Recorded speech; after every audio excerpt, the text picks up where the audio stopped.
Heyo! It is Friday. It is Friday, and I got bored, and so I decided to combine Finally Friday with Verdict Watch. And no, there's no verdict in yet in this, but we will watch other stuff, and I have invited a few people, and yeah, so let's just have a bit of fun while we wait. Yes, we are on Verdict Watch, and we have been so since yesterday afternoon. And so far, there has been 2 jury questions. This is my Finally Friday outfit, one of them. Thank you so much, Lacey. Thank you so much. Yeah, there has been 2 jury questions so far. One was related to they wanted to see the interview, the county jail interview with Austin Ford. And then they quit for the day yesterday and watched it this morning. And they watched the entirety of that. I had it on in the background. And well, still as bad sound as the first time. Then, after a few hours, they wanted to have the demonstratives, including the baseball ball, the styrofoam cup, and the replica gun. And there was a bit of a debate in that. State had no objections. Defense had some objections because they were unsure about case law. But it all ended with that a judge ruled that since the demonstratives was entered as demonstratives, not as evidence, and she found case law where they actually could send demonstratives back to the jury. So they did, and that was a couple of hours, an hour and a half ago, I think. And since then, it has been quiet, and I can show you here. So it's still quiet in the courtroom. So nothing of that. So we are still waiting. How long do you think we'll have to wait for the verdict? I don't know. Last time in the April trial, it took them 3 days. But I would assume that the jury don't want to be do this over the weekend. So I would actually assume, my guess would be before the end of the day. And now it is 1 o'clock in Georgia, or 1 p.m. in Georgia. So I would, in the next 3 or 4 hours, maybe. But you never know. If they are deadlocked, they have to tell that to the court, and the court will then give them some instructions, send them back. But Danity, I think, says, I think it benefits the defense for them to have it, then they can actually measure the distance with the prop. Yeah, but my guess is that there are 2 camps. One says one thing, one says another thing, and somebody in there will try to use the gun to say, look how stupid this looks. And the prosecution said it's 0.001% of her cases that she can refer to, but that is not evidence. And by the way, his numbers were false, completely false. Sadly, the defense did not object to it. the medical examiner said that she had up to 10,000 cases, but that includes everything, not just self-ending cases. Gigi says they shouldn't be doing reenactments in the jury room. I agree. They should refer to the evidence as they were shown by the experts. Hi, Steve. So that is where we are at the moment. But it is 7 p.m. here in Sweden. It is finally Friday. As a combination. Finally Friday for me is let's be casual about this and don't make stuff harder than necessary. And so today's lineup is Finnish long drink, gin and grapefruit. It is Silly Cocktails, peaches carbonated alcoholic drink. But me and Mo was supposed to have I don't know drinks, but since in order to I do have this as well, so I can have one manly drink today. And while I was this is not life west. No, this is a jacket that drunk me likes to buy sober me gifts, including weird jackets, and I appreciate it.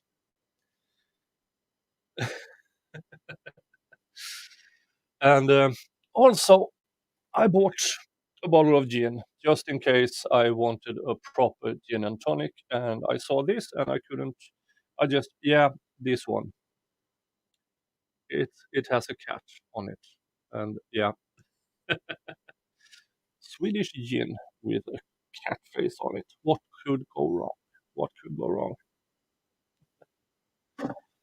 And also something I haven't had in quite some time, Johnny Walker Black Label. So it should be a decent finally Friday.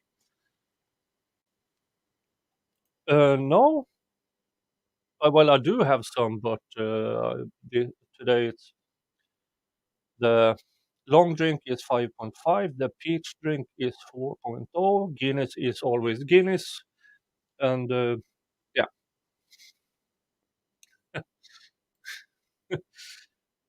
didn't realize we were dressing up formally, and I am in my pajamas. Well, I can't really say I'm formally dressed. No. But first news of that I would like to bring up is that there, Sweden beat Japan in the Women's World Cup football. Guinness is 4.2. Yes, Sweden beat Japan in the quarterfinals and went through to the semifinals. And on this page, without sound, here is a 5 minute something. I'm using my Halloween mug instead.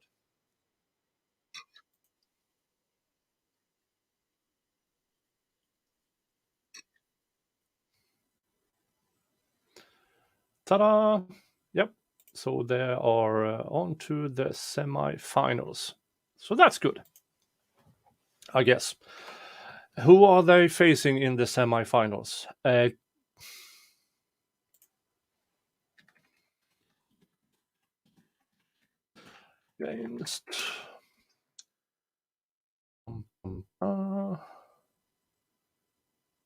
Against Spain. Okay, on Tuesday. So we are meeting Spain. No, we are not watching football games. It's just that Sweden went through in the Women's World Cup to semifinals. So we were just checking that out. And I'm still checking in on the. No, still nothing from court, but we can re-watch the discussions regarding the second question. Where did it go? Where did it go? There. Dun, dun, dun.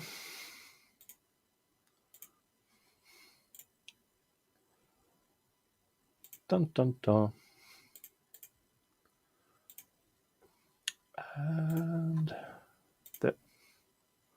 So we all can check that out.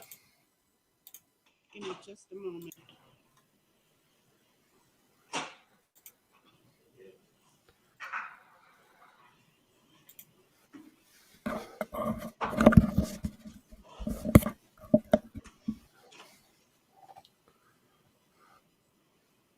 Sorry, I'm asking my staff attorney to do something.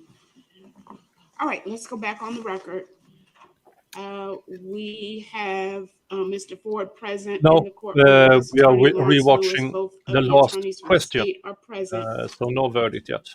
We have another question from the jury that's been marked as Court's Exhibit 7. It reads as follows: may we handle the demonstrative weapon? Signed by the foreperson, dated today at 11:29 a.m. So let me hear from the state first. I know Mr. Lawrence Lewis, you had mentioned that you were unsure as to whether or not that would go back with them earlier and you were going to do some research, but let me hear the state's response first. Adding lime to this gin and grapefruit was a good choice. I cannot affirmatively say that that's allowable.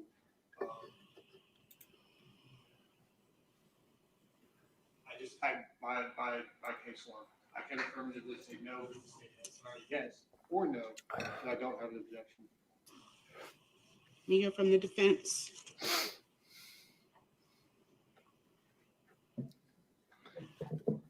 I'm going to call case law primary sources as opposed to somebody's summary of the primary source, which is a secondary source. So I have not seen a primary source that says, but I have seen secondary sources that have said that demonstrative evidence does not go back with the jury. It's admitted for demonstrative purposes in the courtroom only, and it's not to go back with the jury. So I have to oppose the demonstrative evidence going into the jury room only because the secondary source. So I can't quote to the court State of Georgia versus Jones or State of Georgia versus Jackson. I wish I could. I can't. But and I don't want to. I don't recall if it was Gactel or whatever it is. But I have learned that that demonstrative evidence should not be going back with the jury. So I have to oppose it. All right, I think I'm going to need to take a few minutes to try to look at the law on this. I would ask both sides to also take that time to do so. So let me plan for about a 10-minute recess at this point to see if I can find some case law on the issue and we can have a further discussion before I respond to the jury. So let's be in recess for about 10 minutes.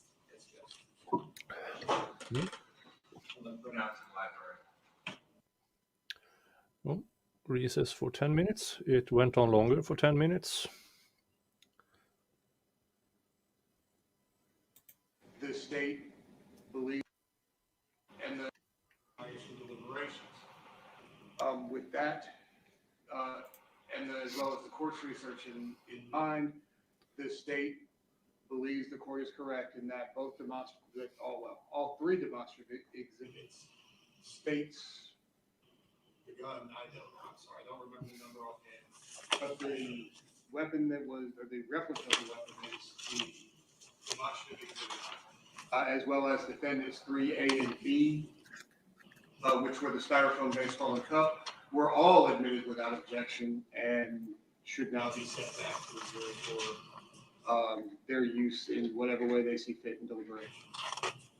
All right, give me a moment or two.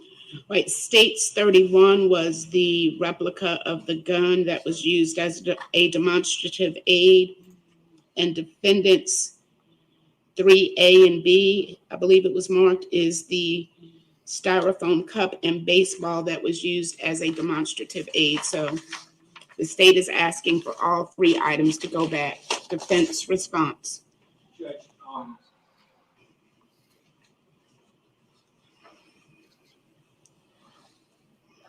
trials often happen in real time. And so when I give the court my response, obviously the court knows that it's the response after 10 minutes.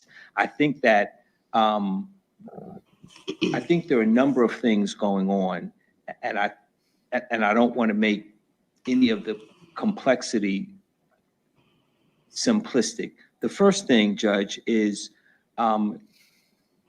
there any objection to the evidence going back? So I think that's, and in doing the research, and I'll continue to do the research, irrespective of the court's decision, because I may find exactly the case that I need to find. The first question is admitted without objection. There are certain cases in the time frame that we've had to research the issue will say that the demonstrative evidence was admitted and there was no objection.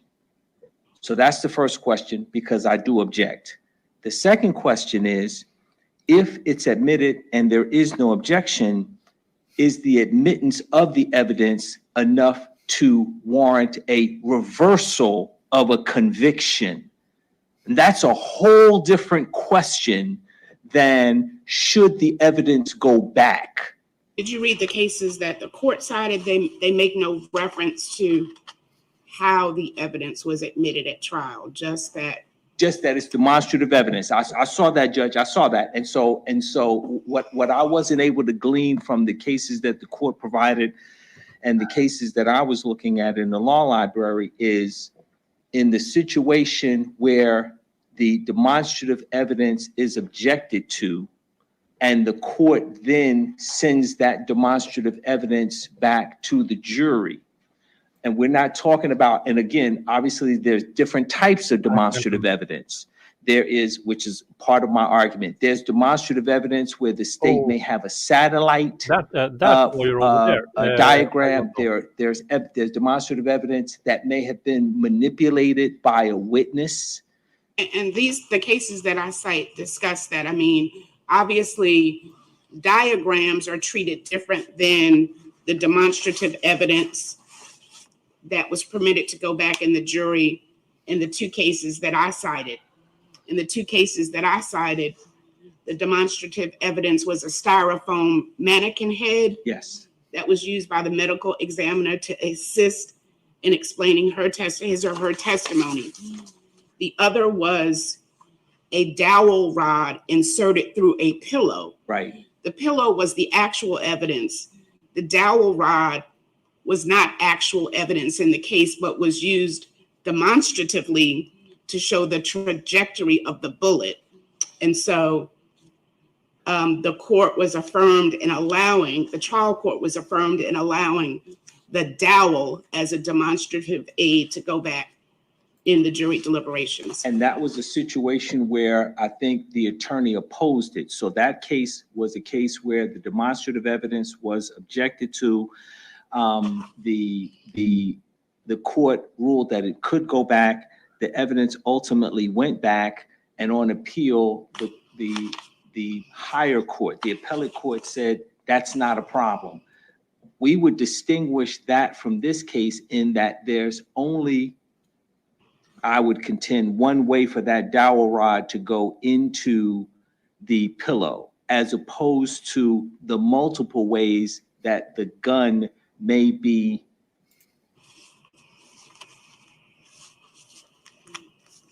moved around the baseball. And of course, I think the court understands the baseball was produced because we didn't have a mannequin head. I think that's probably simple enough. And I think we can analogize from the court's case that the baseball and the styrofoam. Yeah. For you who don't know what I am sharing about, let's share this. I have, this is Teespring. Here is the shop. I have this, a mug. You can't un-F a cluster F, with my logo. I also have, if you want to show it off in a t-shirt, this is front, this is the back. And I also there have the Vikings staying high coffee mug. This is a 11-ounce mug. They don't have any larger. And also with my logo. So yeah. So those are the only 3 items I have there. And these are the things that members have voted on, things they would like to have as merch. So yeah, that was very, very interesting that you got to produce your mug for this.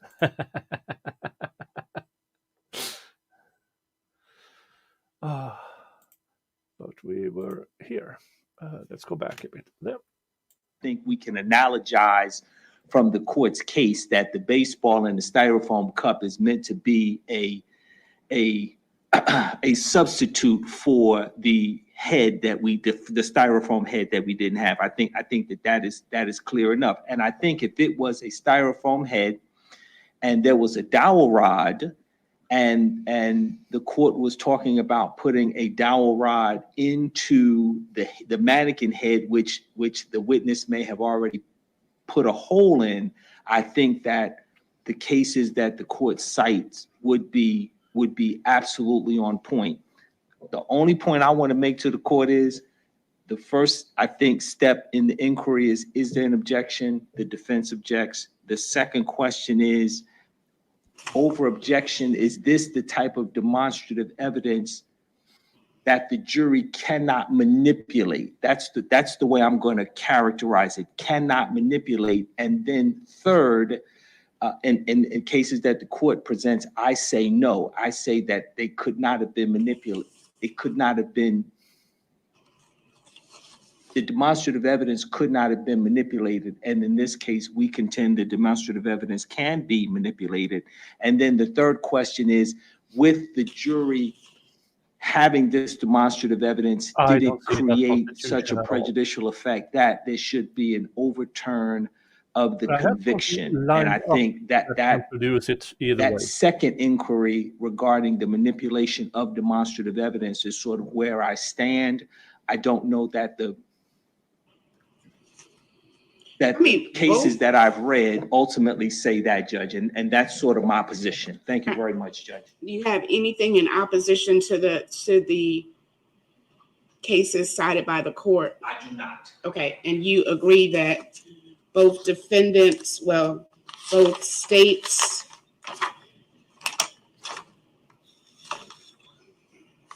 (31) the gun, and defendants 3, the styrofoam cup and ball, were both admitted without objection at trial? 3A being the styrofoam cup, 3B being the baseball, I do admit. And the gun. And the gun, I do admit that was admitted at trial. Without objection? Yes, without objection, and that is in fact the demonstrative evidence that the jury is asking for. I concede that, Judge. Okay, and both sides used all of the demonstrative aids extensively throughout the trial and in closing arguments, and each side manipulated them to whatever their position in the case was at trial and in closing. And with that being said, I'm going to allow all of the demonstrative aids to go out with the jury. Let me draft my response for approval.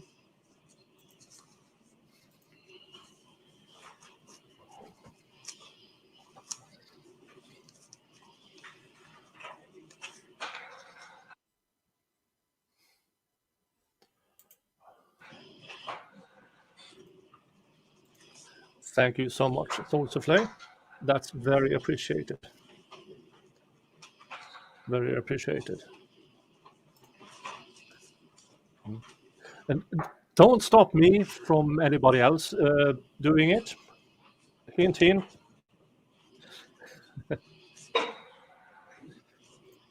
Do we think this just has any friends? Once you reach a certain level of power, you get friends.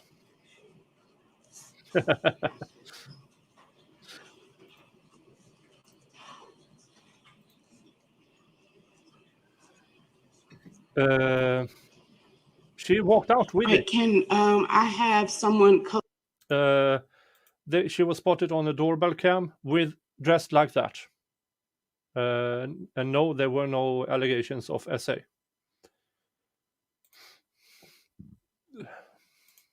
collect the gun, the styrofoam cup, and the baseball and give it to the bailiff? My response to Court's Exhibit 7, may we have the demonstrative weapon? Yes, we are sending out all of the demonstrative exhibits that were Yeah. admitted during the trial. Congratulations, Any Brian exception Rudolph. to the court's response from the state, No, Your Honor. from the I'm defense? sorry, Judge, they only asked for the gun, Correct. then I would ask that only the gun go back. Well, based on my review of the case law and also you bringing this up earlier when I asked whether or not there was an agreement on the exhibits that were going out, you said you were going to research whether demonstrative aids go out. So I am going to, based on Smith versus State and Moss versus State, send out all of the demonstrative aids that were admitted. Yes, Judge, just no objection, thank you. Your exception is noted. So I'll give the note to the bailiff to have them read and return that, leave the exhibits in the courtroom, and due to the hour, will you inquire of them if they know when they want to take a lunch recess? Leave the exhibits in the courtroom, let them read the note and bring that back and let us know their intentions regarding a lunch recess. Yes, Your Honor.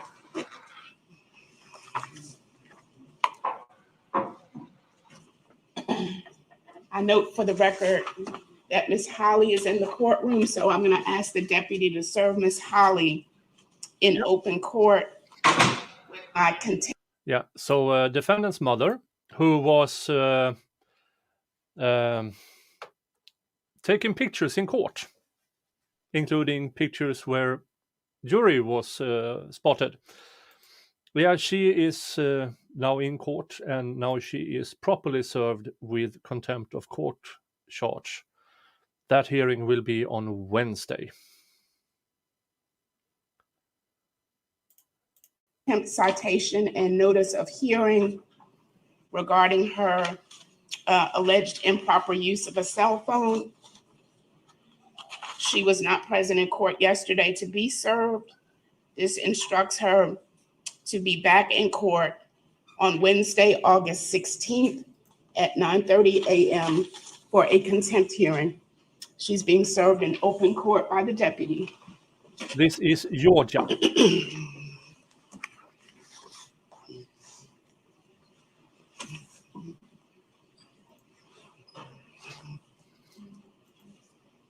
Yeah, so if you are in court, do not take pictures. Do not film. Just don't. You will, in Georgia, it is up to $1,000 in fines and up to 20 days in jail, or both.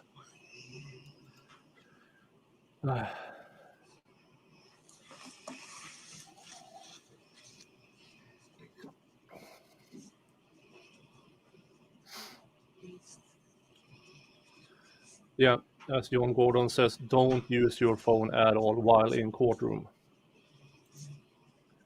Especially not take pictures of the jury. That is a sensationally bad idea. You can return the note to the court reporter, Mr. Wooten. They said that we'd like to go lunch now. All right, so the jury is going to take their lunch recess now, so the attorneys should do so as well. Mr. Wooten, Her name is Deborah R. Fluker. I bet she had half jokes done throughout her life. I'm going to keep the jurors together for lunch again today, and if you will pick up their lunch and keep them together in the private juror dining room. All right. Thank you. It's So my we will be in recess until we have a further question or verdict, and I'll ask the attorneys to take their lunch break at this time as well. Thank you, Judge. Thank you. We're in recess. Yeah. And that is where we have been for the past hour and a half. So no, still no other questions, and not a verdict. So we are still waiting. Hey, Corn Pop. Heyo. Now, what should we entertain ourselves with other than this? And I kind of saw this. It's I've done this before. It is weird news in the Daily Mirror. Daily Mirror is a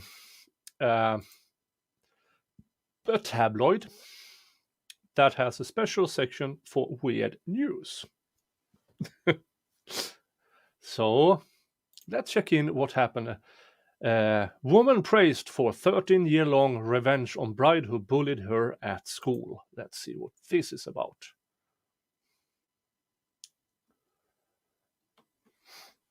No, I don't want to sign in.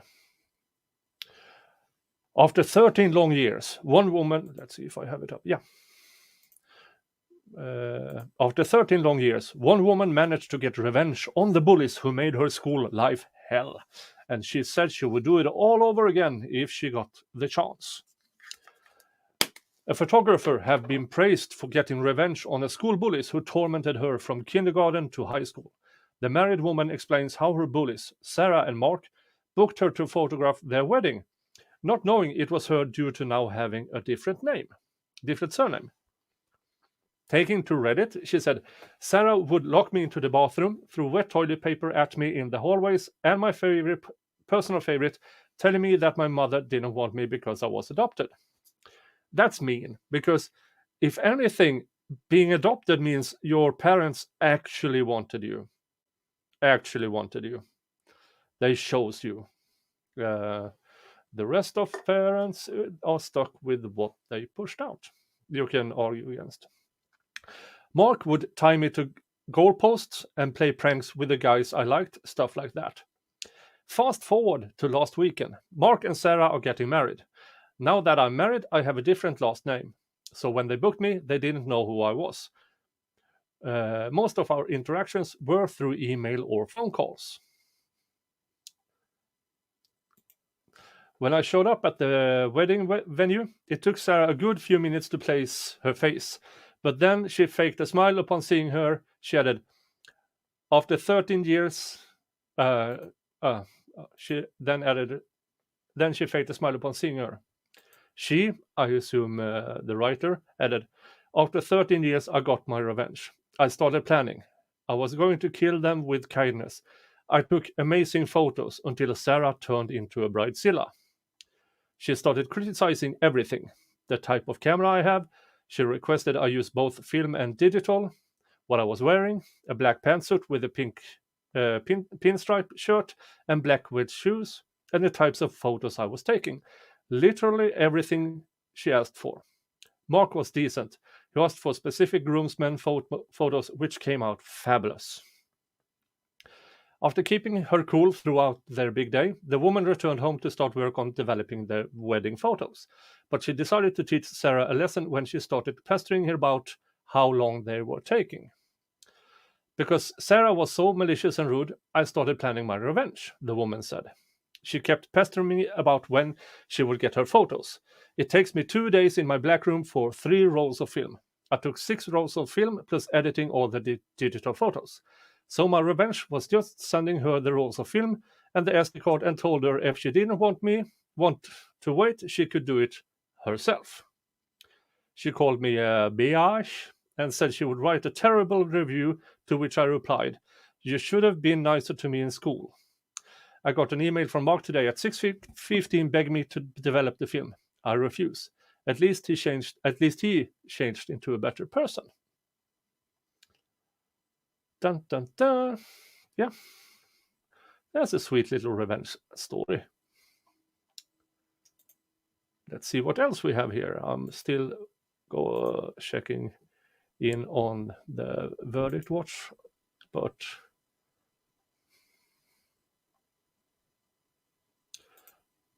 I hear sound from the courtroom.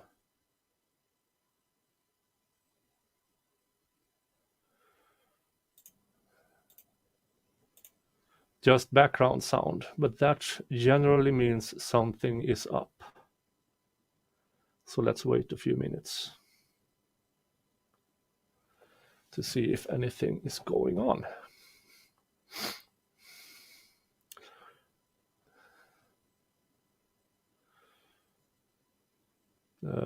Historic. Oh, you have a good discussion in the chat. That's very sweet. I don't know. Is the court back? I don't know. I just heard the background sound on Law and C-word coming on. And that generally means something is going on. So let's just wait a few. Oh, Judge Fluker was elected November 2020, so she hasn't been a judge for that long. Now, I tried this one. It was very extremely bland. The gin and grapefruit. I had to add some lime juice to have actual taste. Hey, Valhalla, good to see you.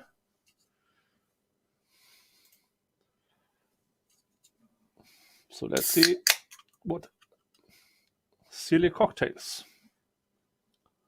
Peaches, vodka and peach.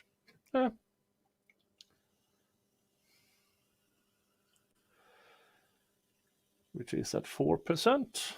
I hope this tastes better than the other thing.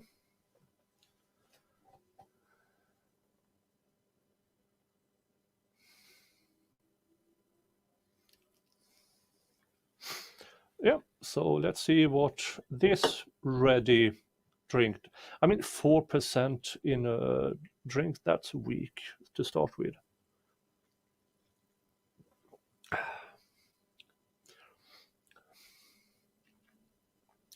Tastes like peach, but not really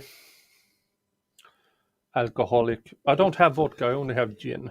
And mixing gin and vodka, yeah, no.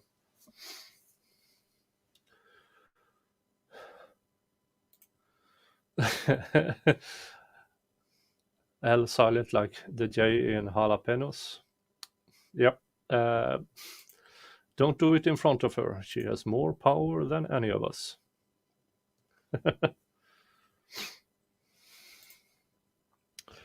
Okay. Rekeda's live show in Nashville is in September. Okay. Judge's resume is eclectic, not a straight line in law or to the bench. Okay. I would assume that's a good thing because law school, prosecutor, judge, I mean, yeah. Okay, it seems to be just background sound, so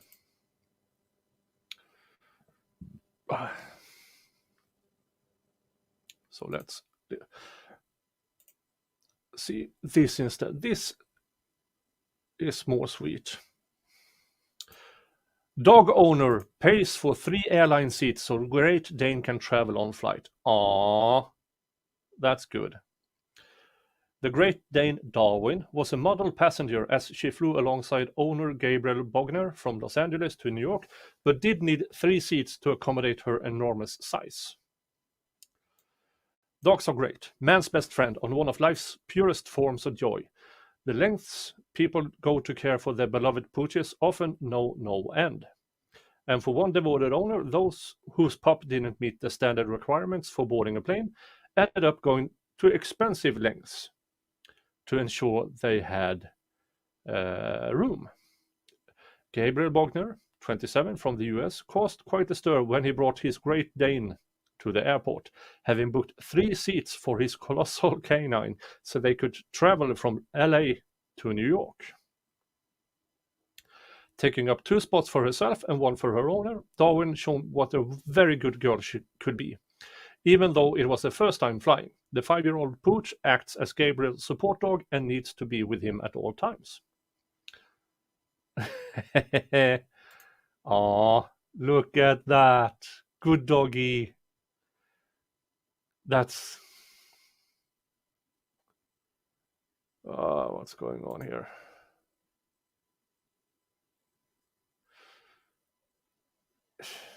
Don't... seriously, in the chat, don't be an ass. It's not hard to not be an ass. It really isn't.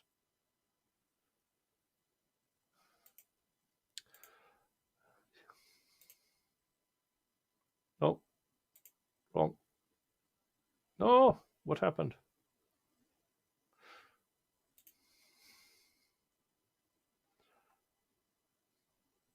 Okay, that is Darwin. Due to suffering from Crohn's disease, inflammatory bowel disease, the dog has been trained to help make Gabriel's life easier. Now a TikTok video showing Darwin's adventures has gone viral, having been viewed more than 17.9 million views. The short video shows the dog getting ready for the flight, saying hello to everyone with her tail wagging, then getting ready to say hello to the pilots in the cockpit. But it was Darwin's calm demeanor that really had people in awe, as she was seen sitting quietly in her seat before settling down for a nap. Hi, Dirk.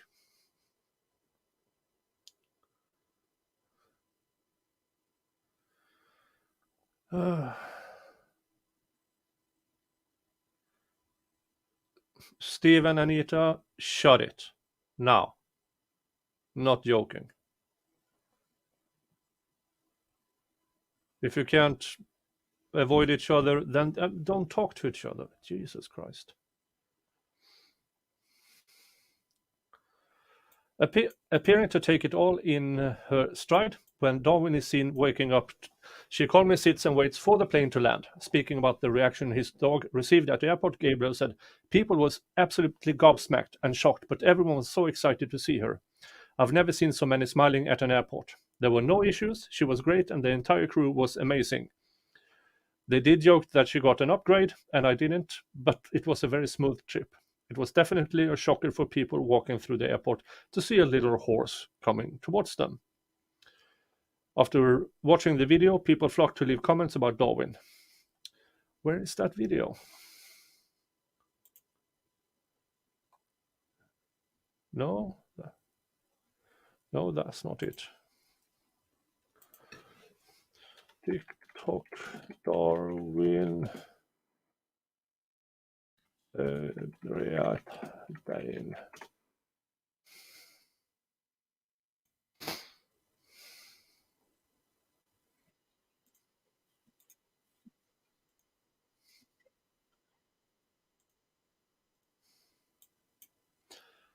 All right.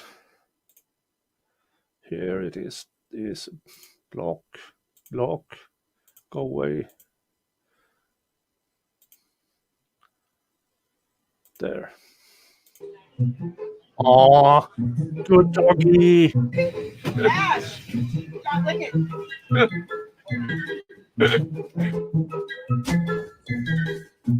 Good doggy.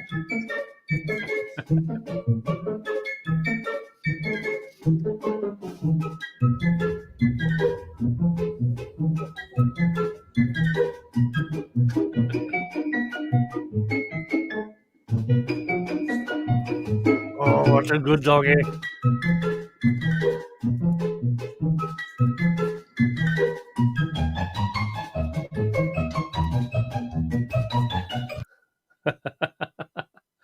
Oh, what a good doggy.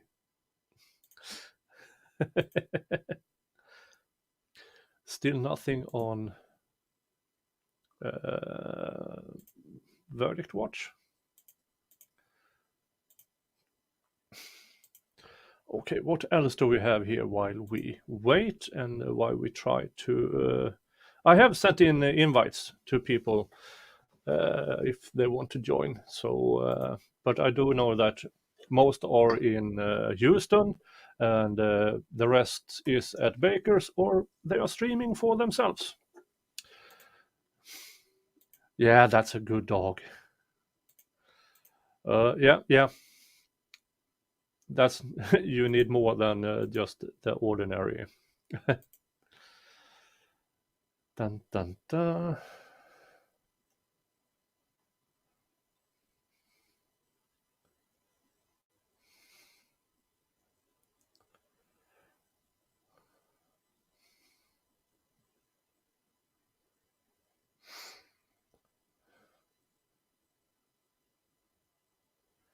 Bum, bum, bum.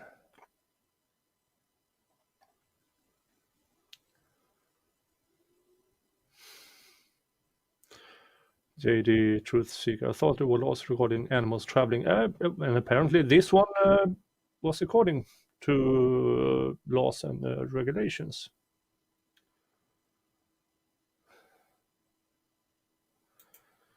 Okay, this sounds stupid enough.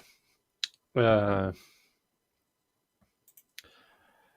sister orders I change my baby's name again. She keeps stealing my options. Here's a good hint. Screw her. Your baby. You take the name. That's my immediate reaction. A mom has shared her outrage after her sister twice ordered her to change her daughter's name, wanting to be the only one in the family to use it on their child. How about fuck you? Mom has slammed her sister for ordering her to change her daughter's name, only for her to steal her second option. She explained how she is 3 months pregnant, while her sister is just 1 month away from welcoming her firstborn into the world. For her first child, the pregnant mom decided to honor her late grandmother, Annie, through her daughter, naming her Annabelle.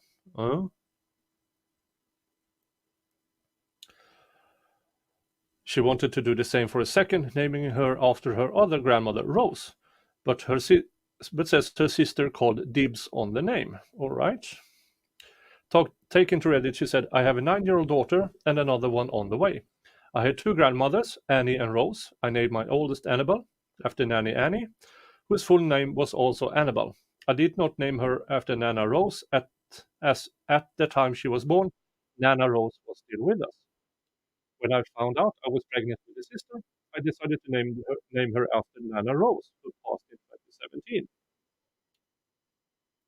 My sister Lucy got pregnant about 5 months before me. She says she wants to name her baby Rose after Nana Rose. I say our kids can share the name. She says I already have Annabelle. Then I could have named her Annabelle Rose or something, but passed up the chance, so I can't also have Rose. Not wanting to cause stir, the pregnant mom said she would look for something else while still reserving the right to use Rose. I then cracked open a baby book, and a few entries after Rose is Rosalie, she added. It's perfect. Honest Nana Rose doesn't annoy Lucy, and my boyfriend loves it. Lucy finds out the new name and says it's lovely, and she approves, which annoys me, but I say nothing. This all takes place in the 8th month of her pregnancy, 3rd month of mine. So I don't even know the gender yet, and this is all hypothetical. Am I breaking up?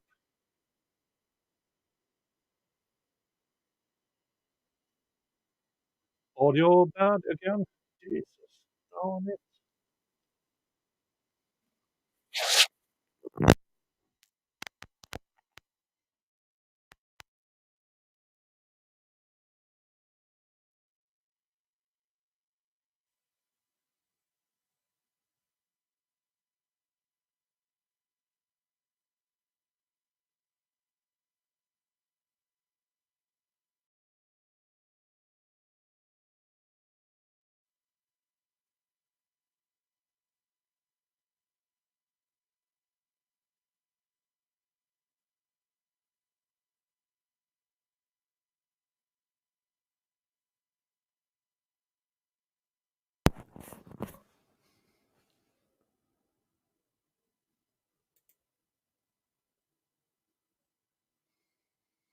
What the actual...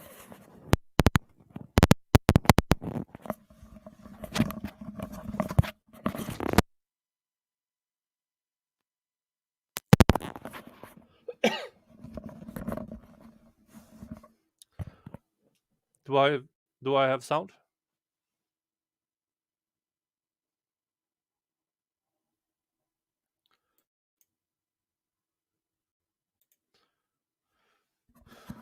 Okay, we are good. Okay.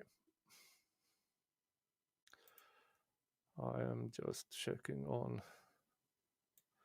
There's still nothing on the trial. Yes, Steve. Is it quiet? How is that quiet?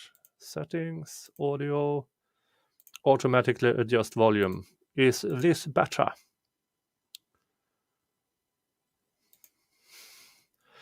Really weird. That sound all of a sudden just goes haywire. Perfect. Okay. Where was I? Just weeks later, her sister gave birth to a healthy baby girl and announced her name as Rosalie. She said, "At this point, I'm really annoyed because I went to great lengths to leave the name Rose available and she nicked my choice. Mom calls me to say she knew what Lucy was planning and she hopes I'm not upset because this means I can now name my incoming daughter Rose. Except I'm now attached to Rosalie. I tell Mom that I'm sticking with Rosalie. She says Lucy has Rosalie. I say there's going to be 2 Rosalies in the family. She says this is impractical as both Rosalies will have the same surname. My sister is single mom and my boyfriend is taking my name." Jason, is the jury sequestered? No, they are not.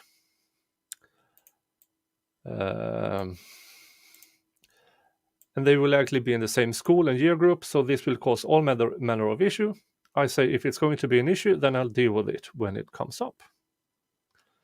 Annoyed, her sister called her up to say she was inconsiderate and petty for wanting to go through with naming her daughter Rosalie. She said, "Don't have a monopoly on the name, and that she can name her kid what she likes," she added. I said, "That's all true. By that same logic, I can use Rosalie." She says there can't be 2 Rosalies.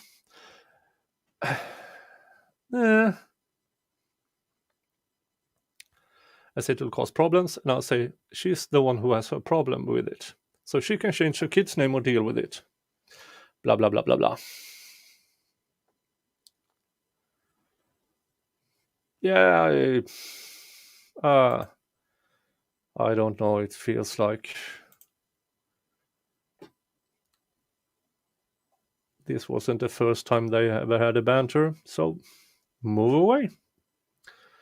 If your family is shit, then screw them and enjoy time with people you like.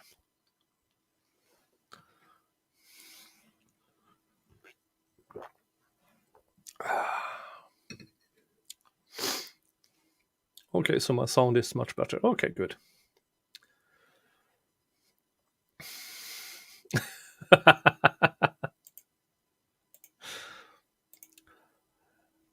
Valhalla waits. As my father-in-law told Mrs. Valhalla as a young lady, if you can take his paycheck, you can take his last name. Oh.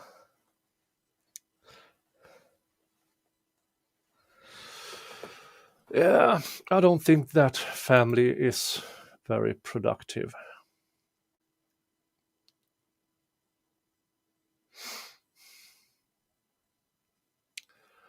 Let's go in. No, still nothing on the court.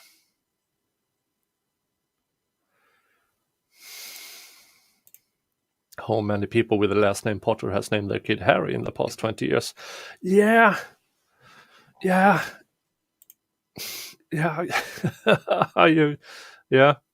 Oh, and that Game of Thrones name from the dragon lady.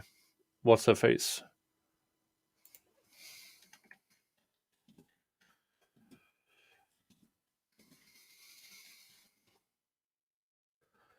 Yeah, Daenerys.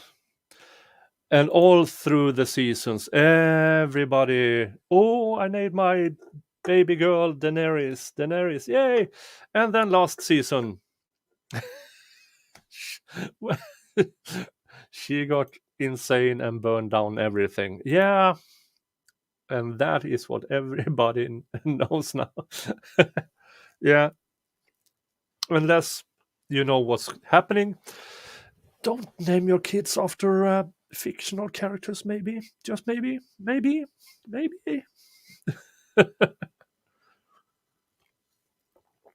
Ah, Jesus. What else in weird news have happened so far while we wait? Huh. Okay, let's see if I can get away with this one.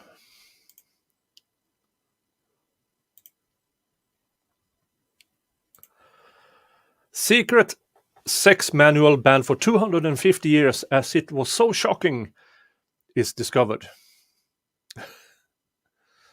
The illustrated Georgian book, published in 1720, was banned until the 1960s, features some very unusual and shocking practices, and was undiscovered for hundreds of years.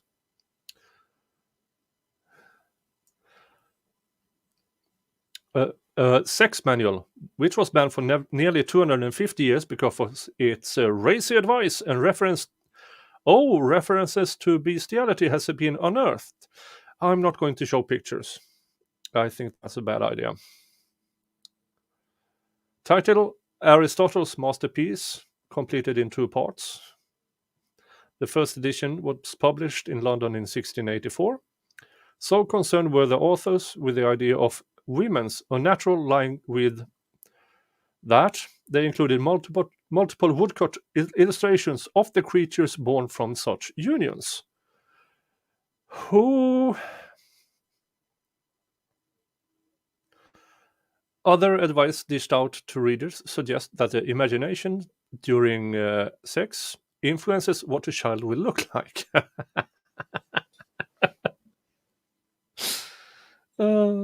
He will look very girthy. Oh.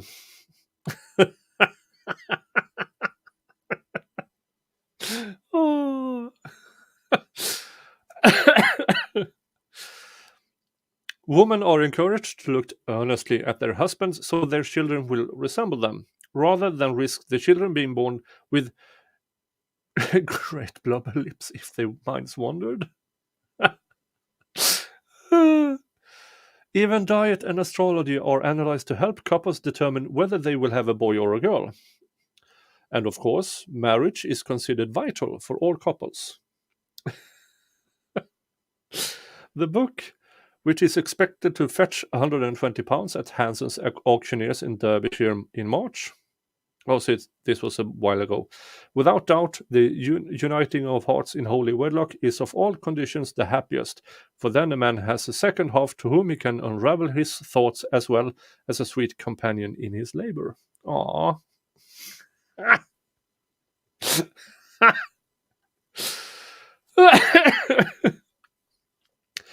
It also offers a word of advice to both sexes in the act of copulation.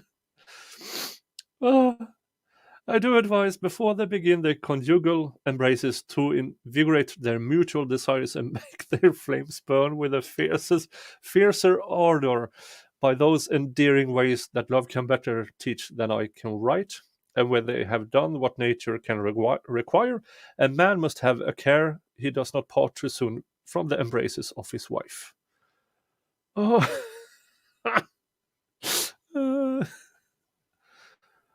Oh. Jim Spencer, Books and Manuscripts Valuer at Hanson Auctioneers in Etwall, Derbyshire, said the first edition of this book was published in 1684, and it was as good as banned until the 1960s. There were several reasons for that. For example, it includes woodcut illustrations of monsters that are begot by women's unnatural lying with beasts. Yeah.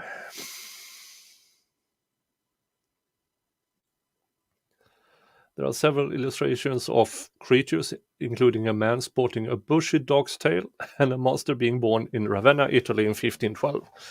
This is blamed on filthy and corrupt affection, but you have to bear in mind that this book was written when people were still being burnt for witchcraft in Georgian England. The book even claims parents' imaginations produce a child's features and includes an illustration of a maid all hairy and an infant that was born black by the imagination of the parents. You know what? If you both fair-skinned and the baby is not, something else that's not imagination is going on.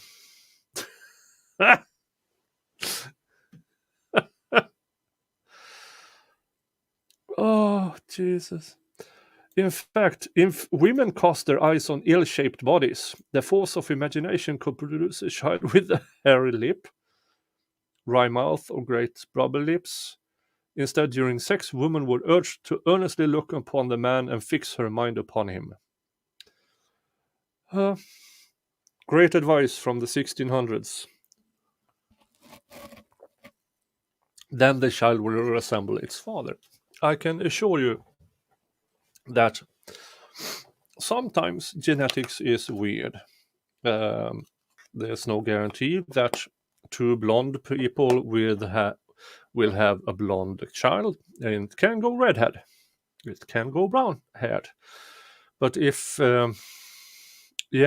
your child is of completely different ethnicity, it's not about imagination.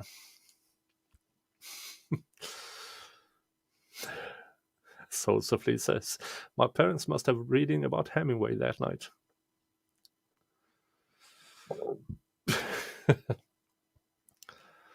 A century after women first won the right to vote in the UK, this book takes us back to the very different times. It talks of men being the wonder of the world, to whom all things are subordinate. Meanwhile, women are painted as being prone to sexual indulgence. I like my women indulge in sexual activity with me. Yes, yeah. Don't mind.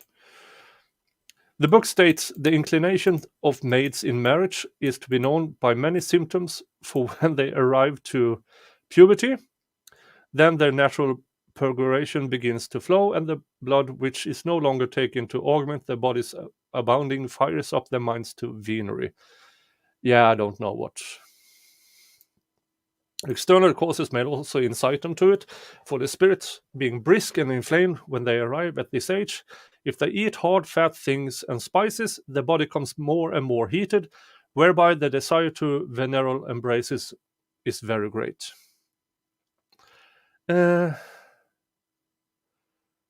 So spicy steaks is bad for women because, yeah. However, when virgins marry and these desires are met by the enjoyment of their husbands, they become this is the old function of the word, more gay and lively. Men are advised to eat meat to make the seed abound. All right. A long list of recommended foods to aid men's sexual function includes eggs, sparrows, blackbirds, gnat snappers, thrushes, partridges, parsnips, young pigeons, ginger, and turnips. Yeah.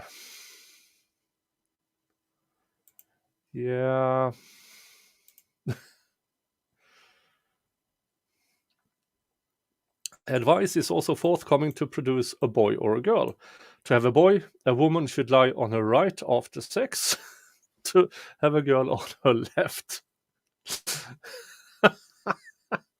Meanwhile, the fittest time for the procreation of male children is when the sun is in Leo and moon in Virgo, Scorpio, or Sagittarius. Huh?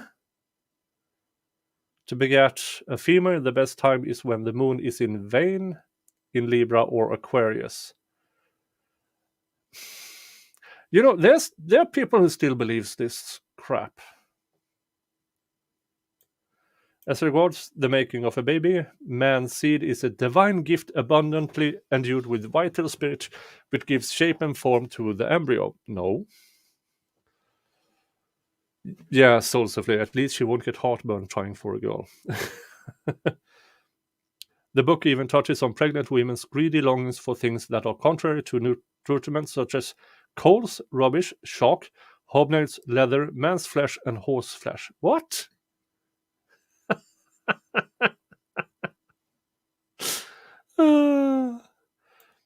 But man's divine nature is not all-conquering. Eros of marriage includes a younger man who, to advance in his fortune, marries a woman old enough to be his grandmother. The like may be said when a doting old fellow marries a young virgin in the prime of her youth and vigor, who he vainly tries to please, thereby going to his grave.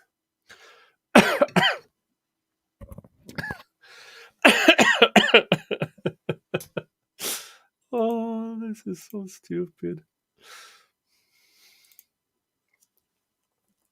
Well, not often. What can I say? Meat is meat. What's in my cup? It is silly cocktails, peaches, and vodka. Yeah. Tastes like peach lemonade.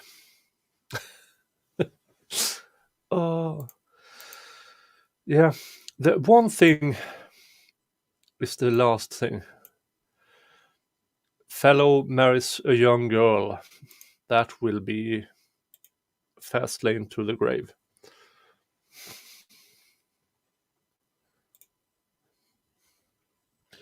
I mean, I can sort of understand why, but if you eat pig, you can eat horse because pigs are more intelligent than horses. So, can the next mug be, oh, this is so stupid? Yeah, I can put up a vote in the members page. Then yeah, okay, some grifts. Like, subscribe, do all the YouTube things. Yeah, and if you like this enough, my regular programs and my trial streams and everything around it, become a member. It's $3 a month, and you get members-only content, and you also get a link to the Discord, where you can continue discussing the different trials and stuff. And also, I often seek advice from members. What trial do you want me to cover next? What do you think about this new intro and stuff like that? Hey, Mo.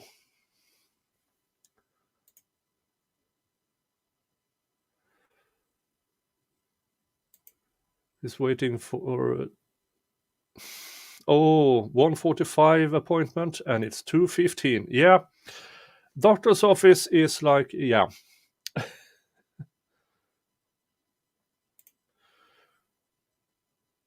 Does horse meat have a name like venison? No. Meat. Well, they maybe not write it out, but yeah. Sometimes it's described as hamburger meat for some odd reason.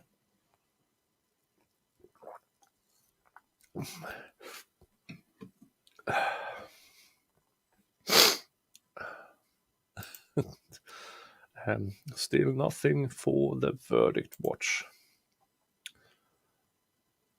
Let's see what else we can find here.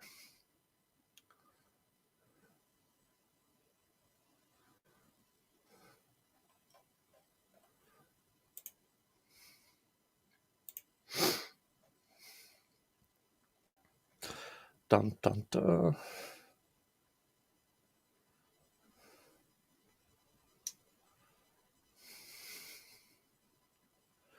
Dun dun dun.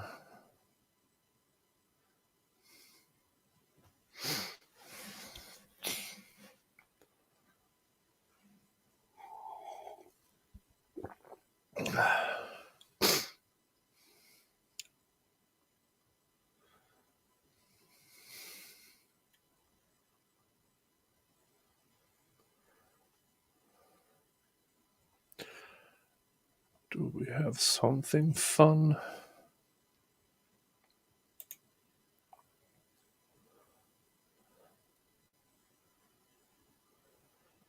Bum, bum, bum.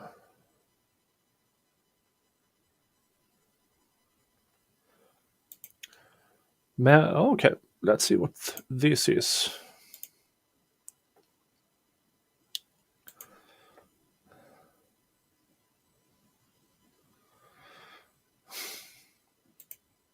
Yeah, again, don't be an ass in chat. I mean, it's really, really easy to not be an asshole. It's honestly, it is very, very easy to not be an ass. Man left reeling over silly and tacky baby name wife wants for their firstborn. Sorry. A dad to be snapped at his wife after she suggested silly and tacky names for their firstborn, as he can't bear the thought of the little one getting bullied at school.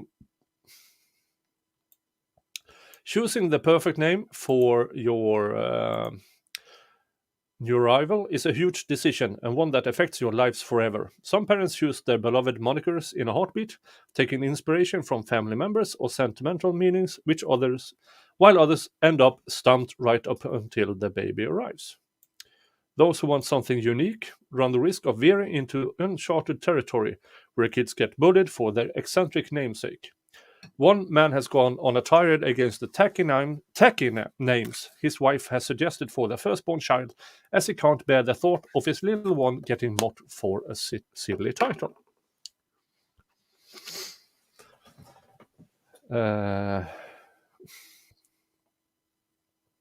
Taking to Reddit to share his woes, as his wife's due date is fast approaching, the anonymous man explained, "My wife and I are expecting our first child in the coming months, and we have chosen not to find out the sex until the baby is born.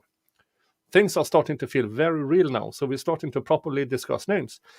But we realized we both have vastly different tastes in name style, and we are having a hard time finding the right one." The dad-to-be admits to wanting a more traditional name that is well known, and criticized his wife's list of ideas as tacky and silly. Names of the excited woman's list include Phoenix, Brixton, Buck, Diesel, Spark, and Fox. I've heard worse, I must admit. I've heard much worse. And while the bloke says they are tamer than her original suggestion, he still can't stomach them. I finally slapped when she suggested Zoomer.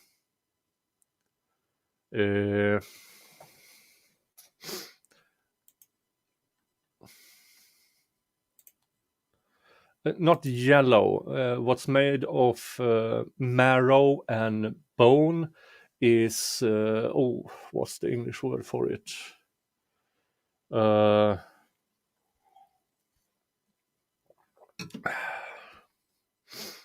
Gelatin. They make gelatin, and gelatin can make jello. It's used in jello. But nowadays there are veggie gelatin to buy, so with exactly the same result.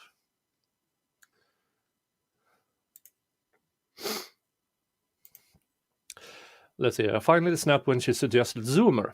I asked if she was serious and said it was a stupid name, the man revealed. She asked what my problem was and why I was so dismissive of all her ideas and shooting down all the names she likes. I told her we were naming a child and not a dog, and that names can have a huge impact on the child. I said I don't want my child to be bullied or taken less seriously because they have a ridiculous name. The upset bloke revealed his preferred name list, which includes Oscar, Garrett, William, Benjamin, or Edward for a boy, and Matilda, Elizabeth, Kathleen, Eloise, or Harriet for a girl. So he wants a grandmother or a granddad.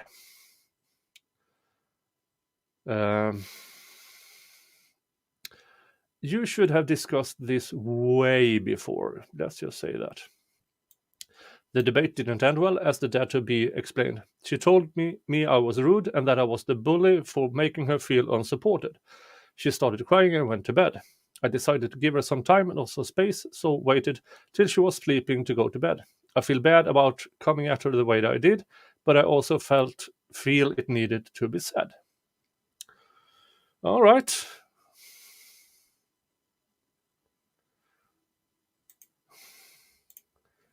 Yeah, Jonathan says, I heard from a colleague her client named her daughter Shahid, not pronounced as it's spelled. Yeah, some names are stupid. Let's just say that. And as Mo says, yeah, this should have been a before talk. I mean, when I was in my 20s and 30s with those relationships, when we discussed that, should we enter matrimony, marriage and kids and stuff like that, that kind of was things that was brought up. And often it was about what's your grandparents' names and stuff like that. Can we make combination and stuff like that? But yeah.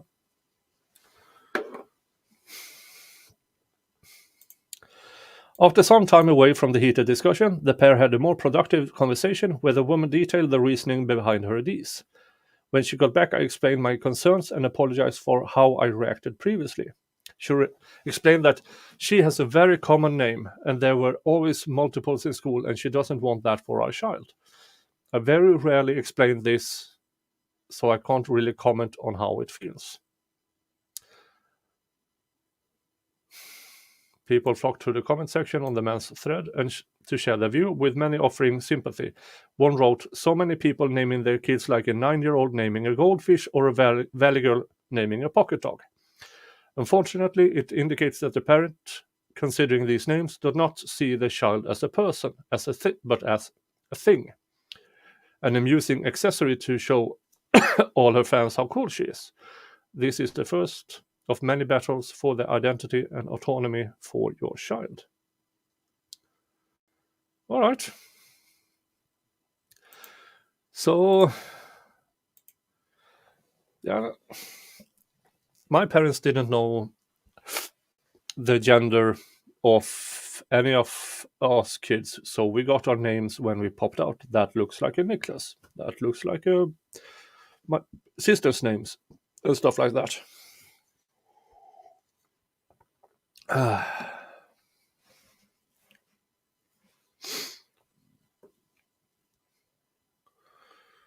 Dun, dun, dun. And still nothing over at Law and C Word.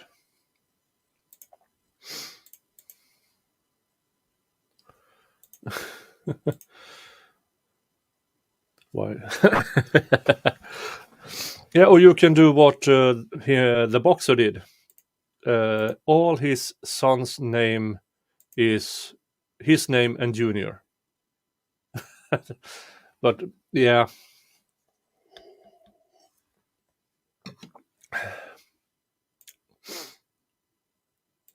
This is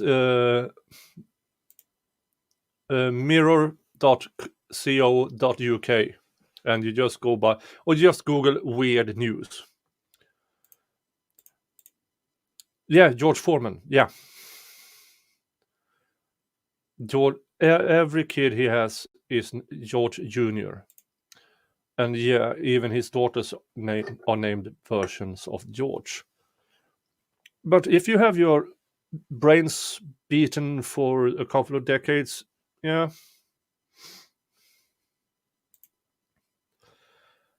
change it all and then to Mo Jr. and so forth. Yeah, now almost kids are named Mo Jr. That's it. Mo the second, Mo the third, and stuff like that. And well, the kids, me and my siblings are named traditional Swedish and Serbian names. My younger siblings are half Serbs. So if you're wondering what I'm doing, I'm opening up snacks. And Singoalla cookies with blueberry jam filling. And those are amazing. How do I open up this package? Come on. Nom nom nom. And they look like this. So it's double cookie with blueberry and vanilla, I think, filling. They look like... come on. Ah.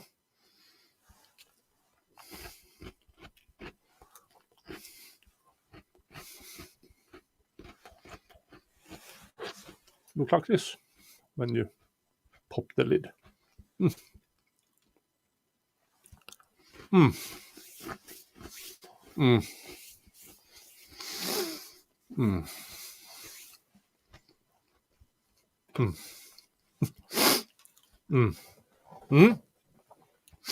Swedish cookies are best in the world. And I've tried cookies all over the world. Swedish cookies are amazing. Let's try one more of these, but I already know how bland that was.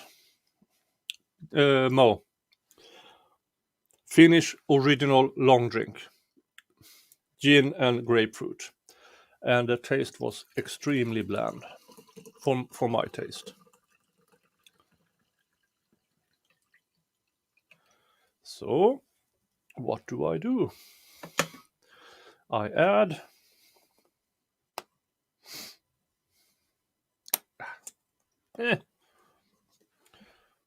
lime juice. And that made it taste much better.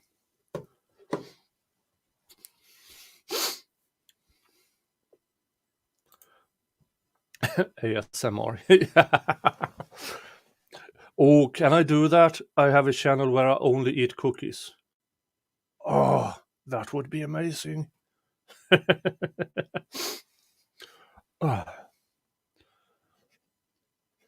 Oh. Cheers, folks.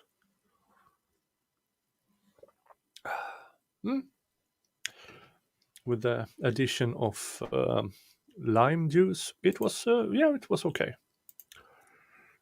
It is 8:30 here, so 2:30 there, and still nothing since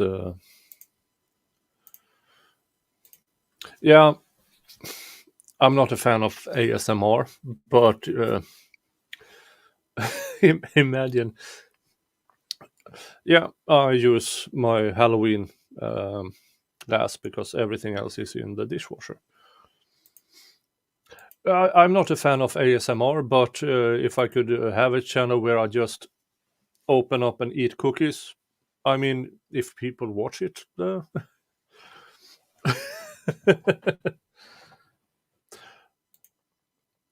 Oh, this is a gin. Yeah, and for you, I bought gin. This is a Swedish gin, and it has a cat face. I could sample all the Swedish cookies and rate them. Oh. I might take a photo of the cookie section of a regular supermarket. That would take a good number of... Come on, open up.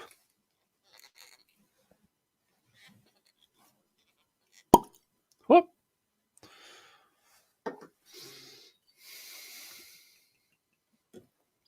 Add on a bit more gin.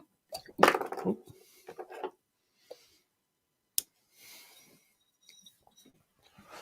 Dun, dun, dun.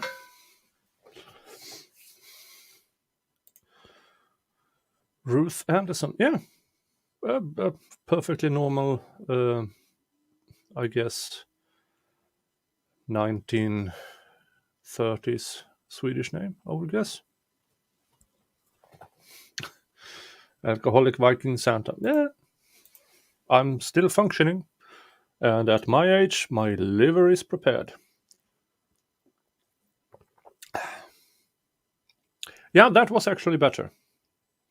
So my guess is the gin in this one is industrial gin of sort. Bort Thunder? That's a weird name.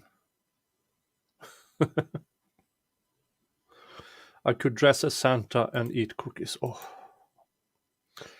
If I could make a living doing that. Oh. Oh. All right.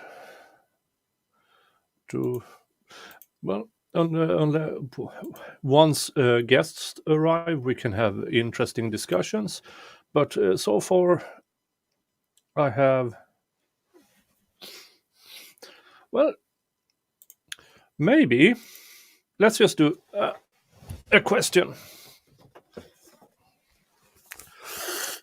If you would want me to read one of these stories from Swedish troll and Swedish folk and fairy tales.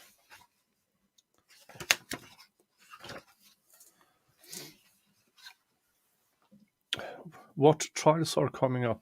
I'm still waiting for the Young Thug trial to, but that will probably not be until October.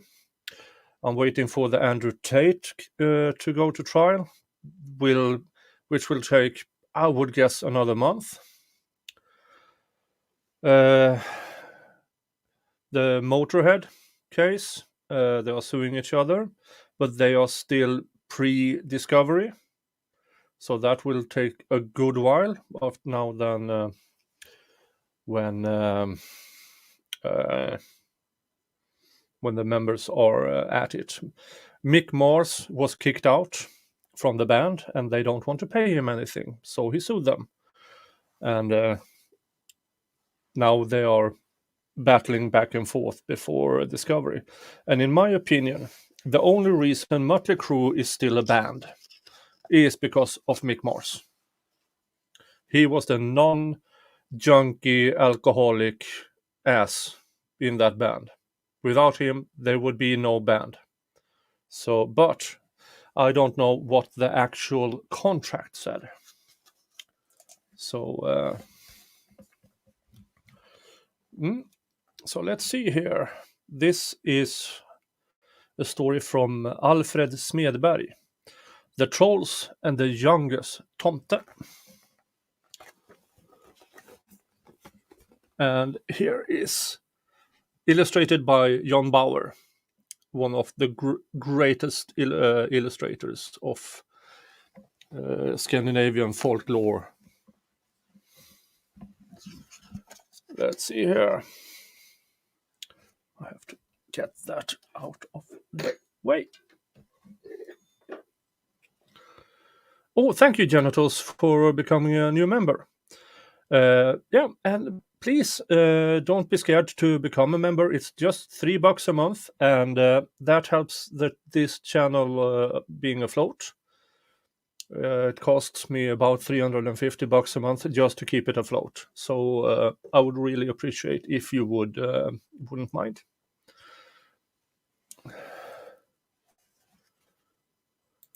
Oh, EDB briefly covered it. Okay. Well, I really enjoy having EDB in the background. But when it comes to Mötley Crüe, I actually met Mötley Crüe. For you who don't know, I worked at the Rock Bar in Gothenburg in the 90s. So I've actually met them. So yeah, my opinions are a bit more of with personal knowledge. But then again, I don't know what their contracts look like. Okay, but by Alfred Smedberg. The author of this book is this is a collection of old stories that is just called An Illustrated Treasury of Swedish Folk and Fairy Tales. The illustration is by John Bauer. And this particular story is by Alfred Smedberg, called The Trolls and the Youngest Tomte.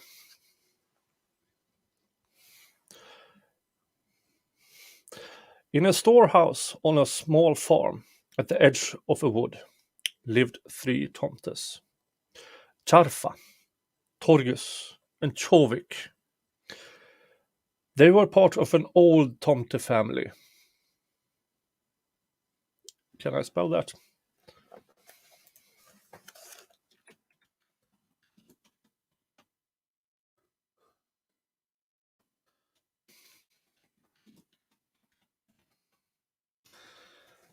And the book is called this.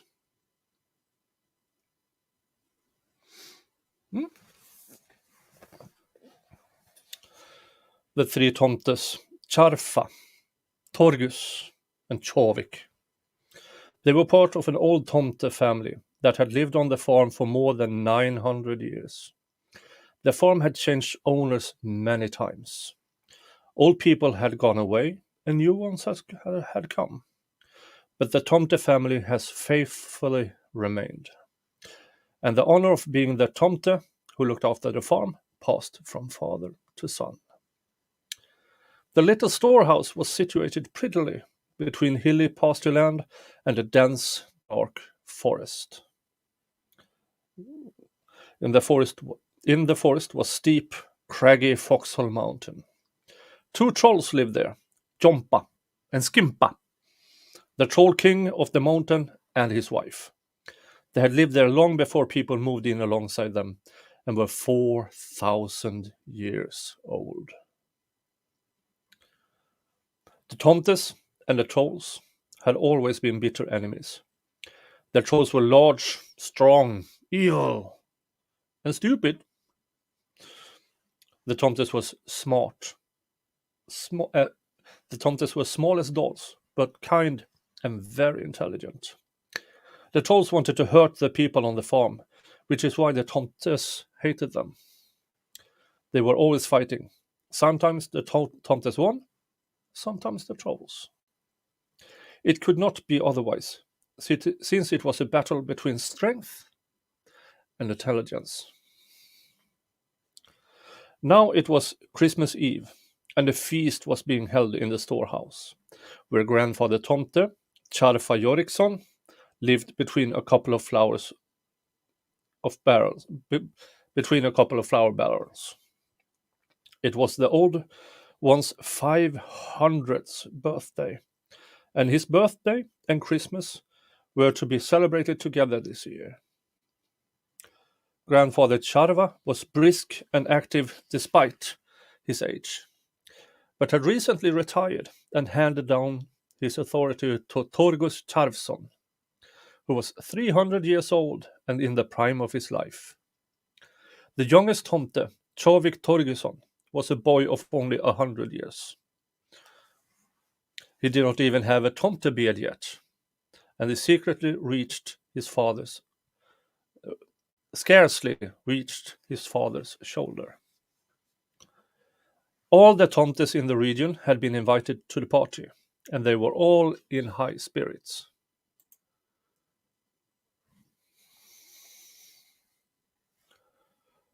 The storehouse was well stocked with apples, loaves of wheat bread, ham and sausage, all spread out on a small table that was really an upturned sugar box.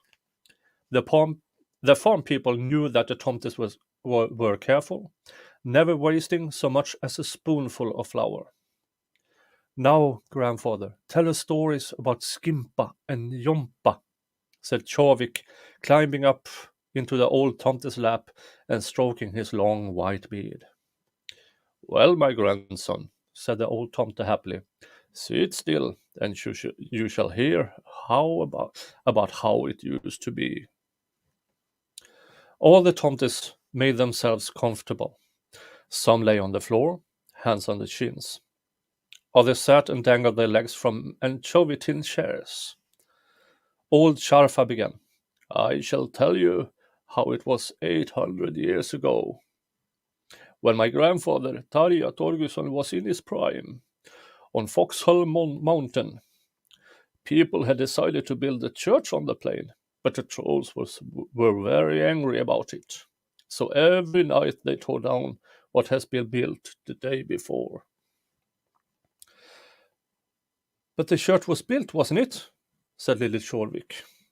It was indeed, and it was grandfather Tarja who helped build it.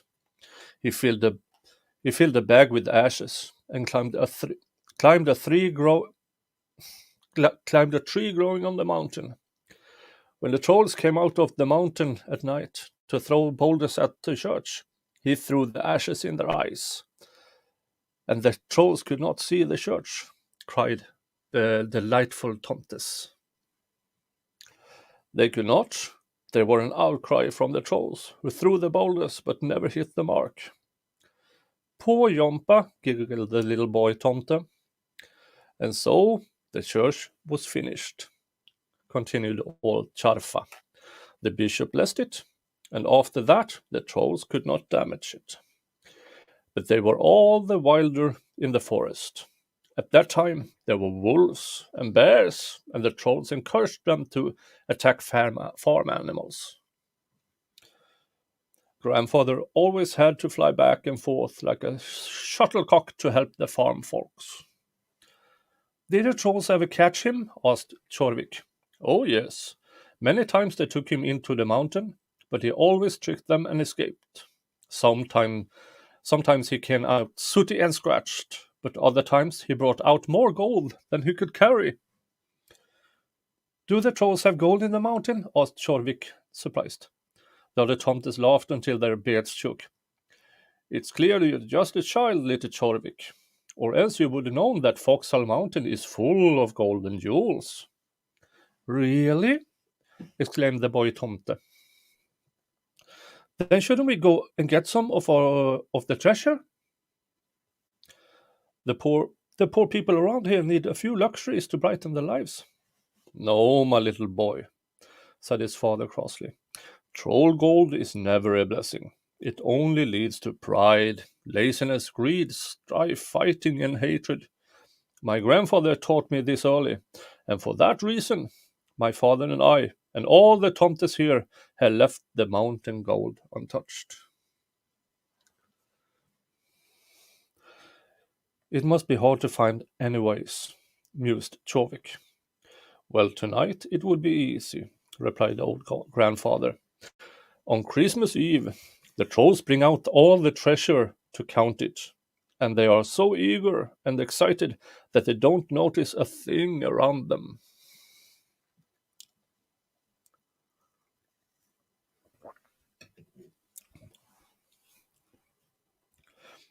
But how would someone get into the mountain?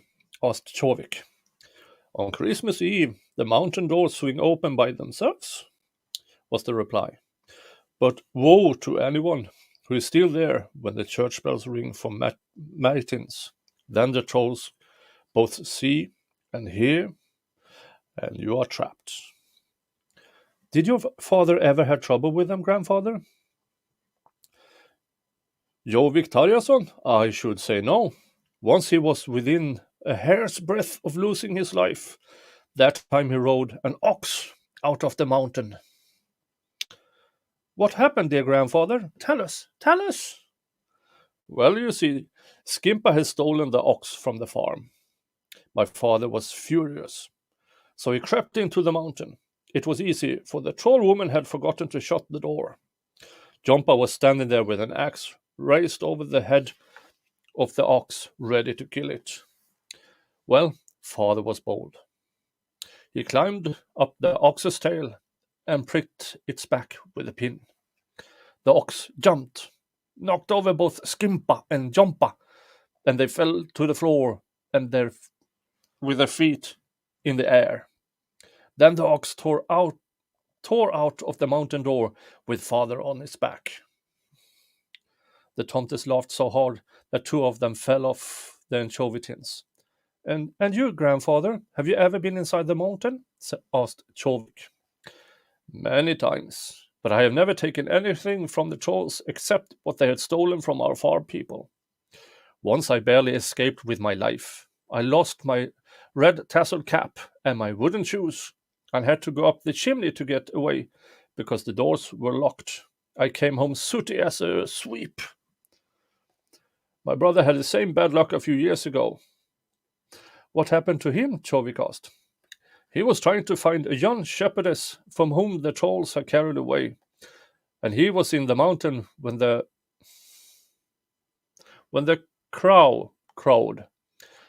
There's a different bird here, but let's just say crow. And all the doors shut with a bang. There was nothing for him to do but throw himself into the mountain spring and go underground with the stream.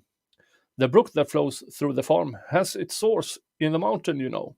The poor man was soaked to the skin when he came home. The young Tomte listened to all this with the greatest interest. He would very much have liked to snatch a bracelet or a golden chain from the trolls to give to Anna-Lisa, the farmer's oldest daughter, who was soon to be married. She was good to everyone, and Chovik wished her the very best of fortune. The Tomte sat and listened to old Charfa for a long time, until at last they all became sleepy and trooped off home. Grandfather fell asleep on an old mitten in a corner of the storeroom, and Torgus and Chovik lay down on a mat between a couple of sugar boxes. But the young Tomte could not go to sleep. He was wondering how he could fetch Anna-Lisa a treasure from the mountain. Just one. Surely there could be no harm in that. Surely it was only when you took too much gold that you became wicked. At last he sat up, put his cap on his head and his wooden shoes on his feet, picked up his little stick, and set out for the forest.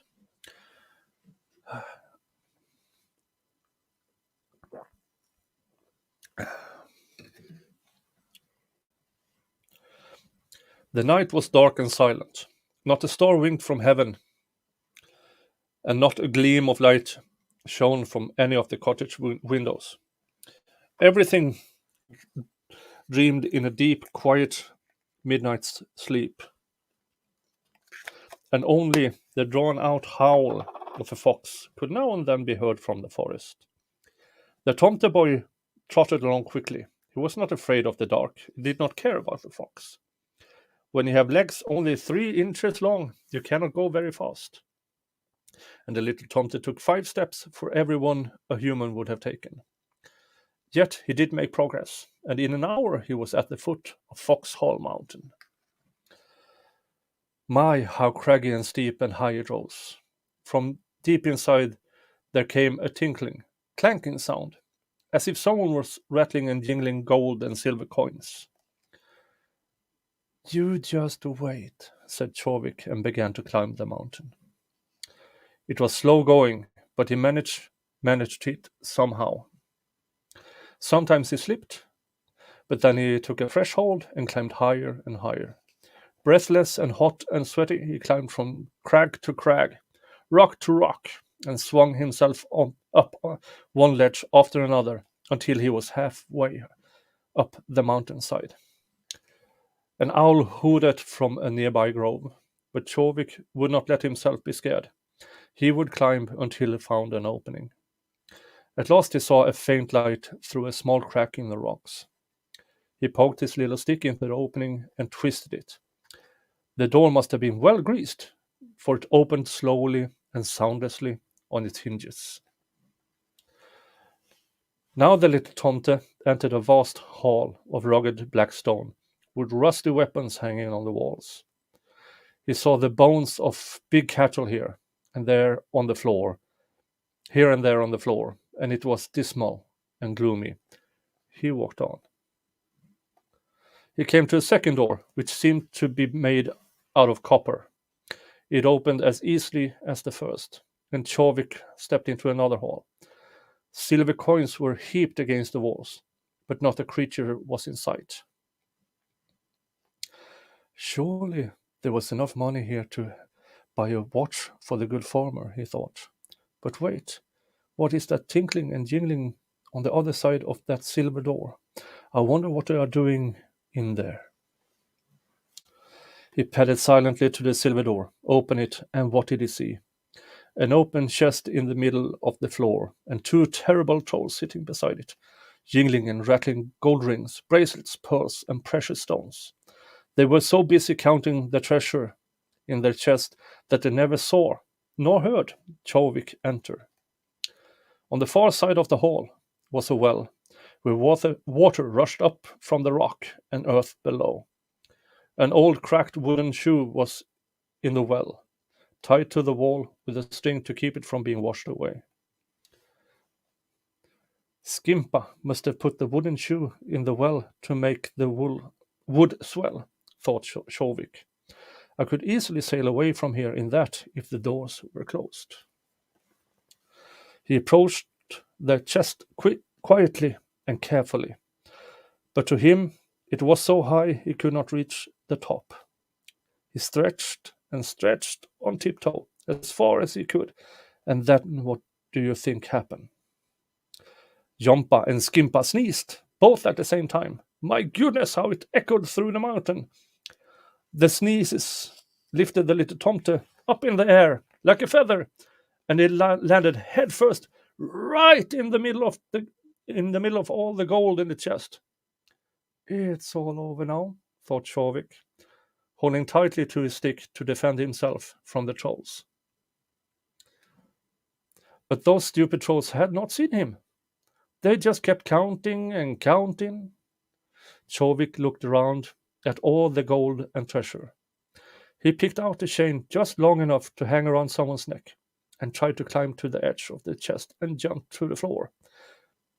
That was when all the church bells down below began to chime, calling the congregation to morning prayers. Both trolls jumped up and stuck their fingers in their ears. Then they closed and locked the mountain doors and slammed down the lid of the chest on the gold and on the little tomte boy. Poor Chovik sat there like a mouse in a trap, but he was not one to lose courage easily. If only I could trick the trolls into opening the chest again. I can get away, he thought. He put his mouth to the keyhole and began to squeak like a mouse. There's a rat in there, cried the troll woman. Let it stay till next Christmas for all I care, said the old troll. But it will gnaw a hole through the chest, the woman replied. You might be right, her husband admitted. And so they opened the chest again and saw the little tomte sitting near the edge. My, what a funny-looking little rat, said the troll, and laughed until his belly shook. What kind of snippet are you? I am Chovik Torgason, a tomte from the farm, Chovik answered fearlessly. Laughed the troll, and took Chovik between his thumb and forefinger. He will make a fine dessert of the Christmas ham. Have you the frying pan ready, mother? You can fry me before I wash the dirt off my finger, said Chovik. Hold your tongue, warned the troll. You'll be washed all right, and you can be sure of that. And they put the boy on the brim of the well and poured water all over him. I'm still dirty, Chovik cried. You had better get a scrubbing brush and some soap. You're a fussy little man, grumbled the troll, but he loosened his grip and went to fetch a scrubbing brush. Instantly, the tomte jumped into the wooden shoe, opened his knife, and cut off the string that anchored the shoe to the wall. Hey-ho! Right away the wooden shoe began to float on the stream that flowed down the mountain well. Jompa and Skimpa howled long enough to break your eardrums, but the little tomte just waved his pointed red cap and called, Hooray! The rapids carried him and the wooden shoe through the underground channel and out again into the brook that ran by the farm. There, Chovik jumped ashore and made his way home. But he had no treasure. He had dropped the golden chain when the troll dashed water over him. It was a close thing whether Chovik would get a good thrashing from both his father and grandfather for his foolish adventure, but he escaped punishment because he had never done anything wrong before. He had to promise never again to look for treasure, except for that which can be earned through honest work. And this is a promise he has never broken.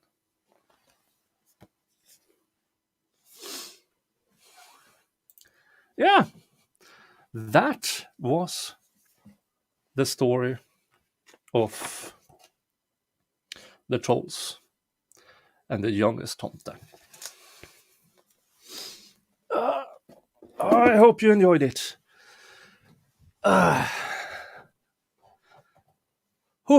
That took a toll on my voice. Let's.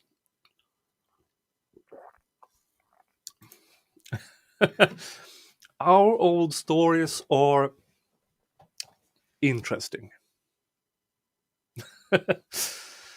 Most European old stories are, you know how Disney, based on old folklore and stories, yeah, they changed quite a bit. There are decapitations and boiling of humans and everything, and yeah.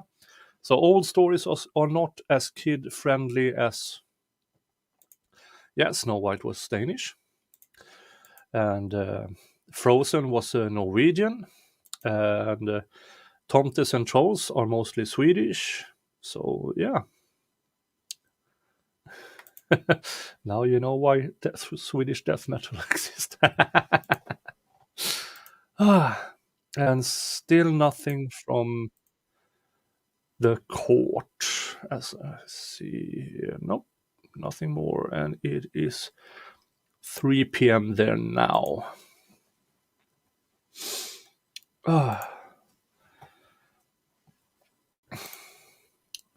John Gordon says they are sure are taking a long time for this deliberation.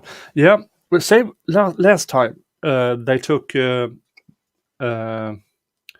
days for before declaring hung jury last time. And that time they weren't even close. It was hung jury straight down the middle.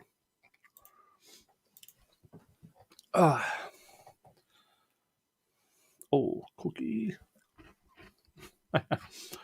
And Gigi now wants a nap. Yeah, maybe I can clip that and put as a members only stuff.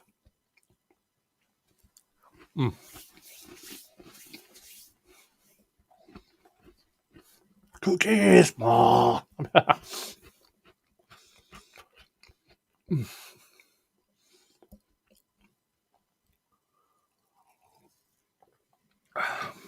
Let's see. I know that Dr. Heinz Emerton is doing a stream today because he reached 1,000 subscribers. Let's see.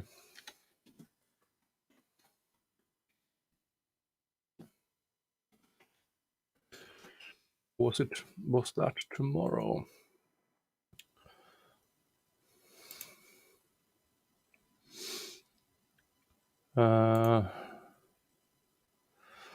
Okay, no, it starts now, but we still haven't heard anything from the verdict, and they still have a couple of hours. Clip it and start a storytime series. Yeah, why not? Oh, did you stub your toe?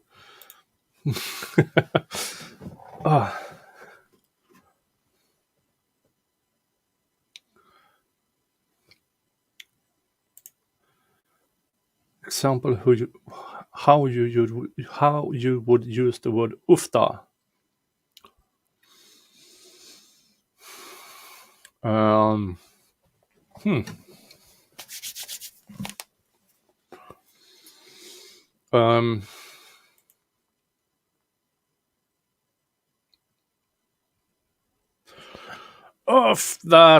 Ufta was a good cookie.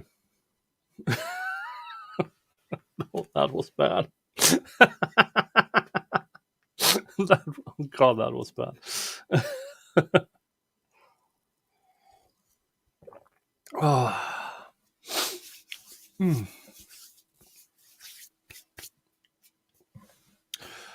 Okay, what else can we entertain? Yeah, I know it was bad. What else can we entertain ourselves with until we get?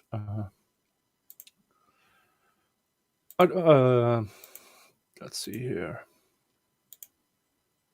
Dun, dun, dun. Sorry.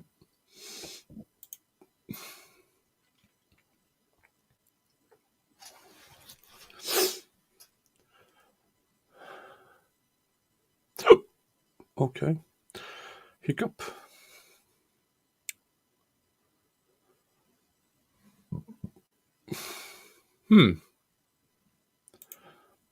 Yeah, I do have my sunrise thoughts that are members only. Maybe I can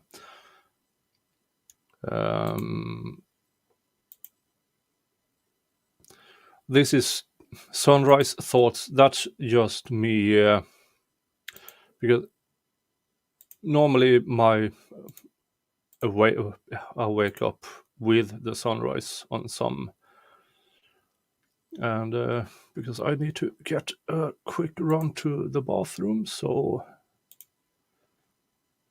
maybe, yeah, let's listen to this. This is one of the perks for being a member. Hey folks, another day, another sunrise, and my thoughts of the morning is coffee. No, I'm just kidding. That's that's my thought every morning. No, I've been thinking about these US states who has right to work and non-right to work laws and stuff like that. And well, you heard me on my stream on April 9th, my thoughts about this. And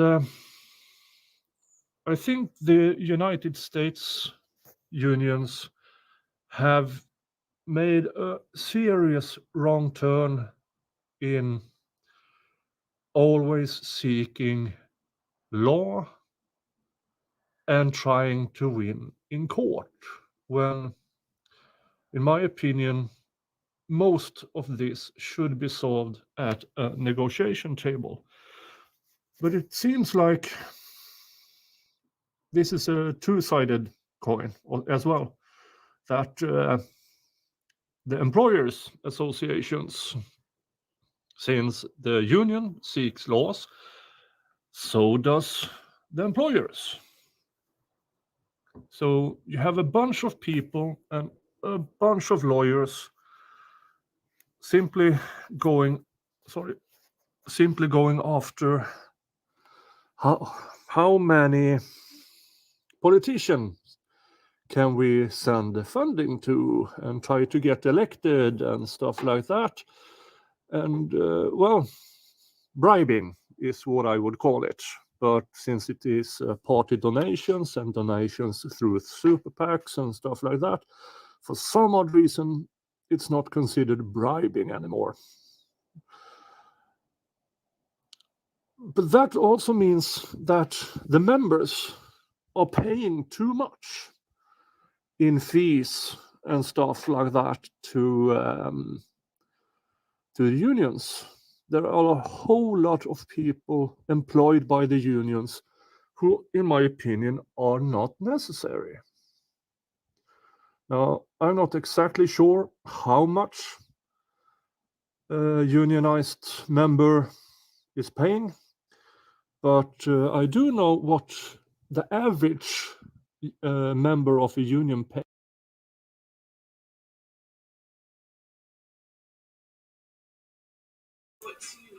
Counsel for both sides.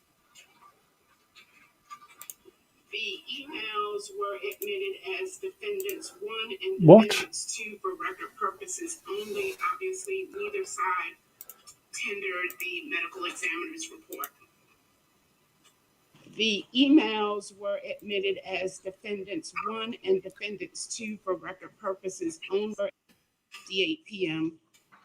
Mr. Umberg, please show it to counsel for both sides.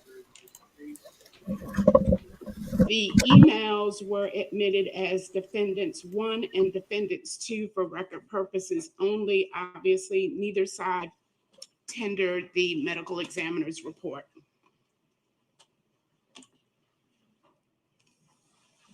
I'll take it. Thank you, sir. All right, does the state want to propose a response? Your Honor, the state's proposed response would be something akin to, those exhibit number 1, that the emails that were tendered attended by Mr. Lawrence Lewis cannot go back to them, and that the medical examiner's report was not tendered and cannot or could have gone back. The state doesn't believe either thing that they have requested is possible under Georgia law. May I have the defendant's proposed response before I formulate my response? Okay, we have a jury question. They want to see some emails. I think it obviously should be shorter. I'm trying to figure out. It won't be that long. Oh, they want the emails between the prosecution and the medical examiner. The medical examiner's report wasn't admitted into evidence, and the other evidence is not available for your review, something like that, Judge. All right, let me Okay, formulate a response that I will read for approval from both sides.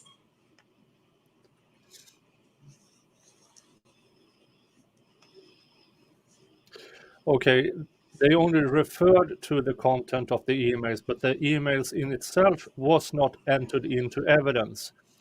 And those are the emails just before this trial started between the prosecutor and the medical examiner.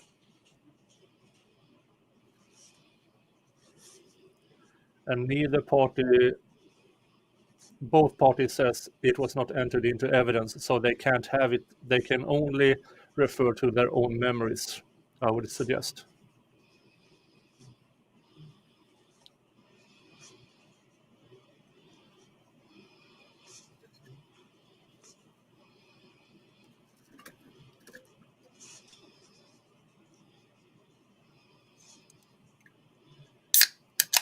I believe this request is good for the defense.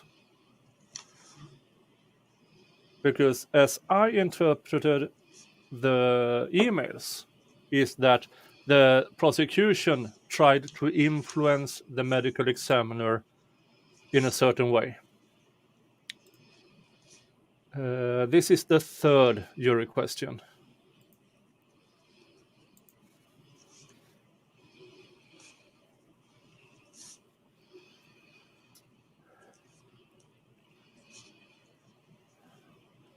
The first jury question was about listening to the recordings from the county jail between the lead detective and the defendant. The second question was about the props, the demonstrative replica of the gun and stuff.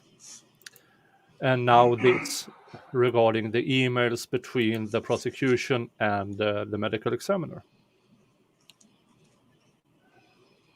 So first two, I would show, All right, the question in Courts 8 reads, may we please see Dr. Terry's 2 emails and her ME report?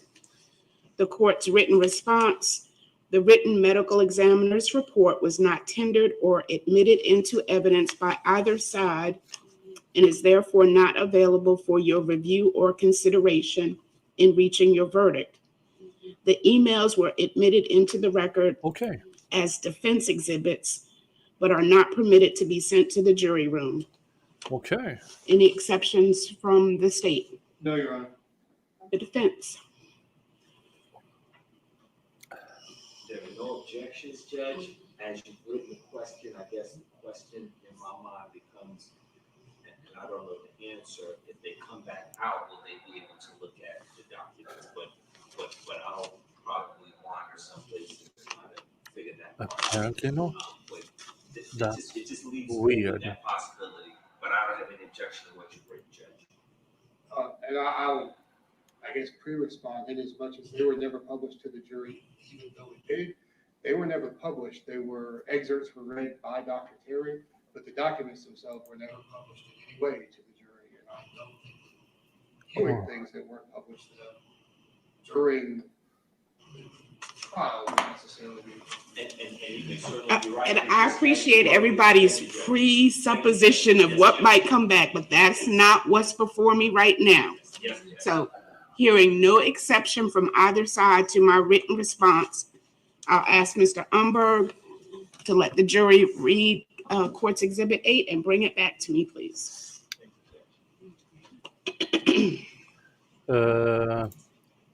No, the defendant and the alleged victim does not have kids.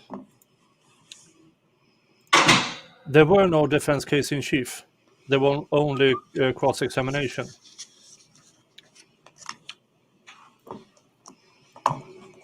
The medical report. This is strange. Why wasn't the medical examiner's report entered into evidence by the prosecution?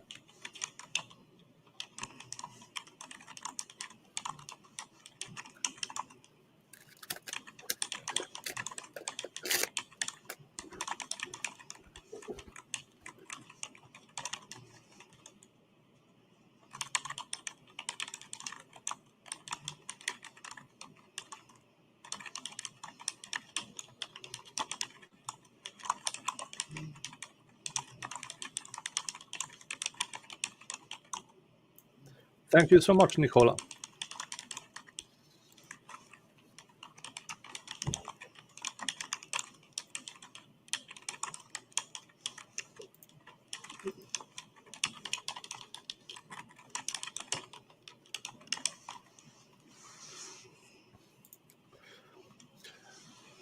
Quite often the defense does not put up a case in chief because they believe they can undermine No the further state's questions? case in All right, cross-examination. so Court's Exhibit 8 will be maintained by the court reporter, and we will be in recess again until we have any further questions or a verdict. Thank you. Mr. Ford is back with the deputies.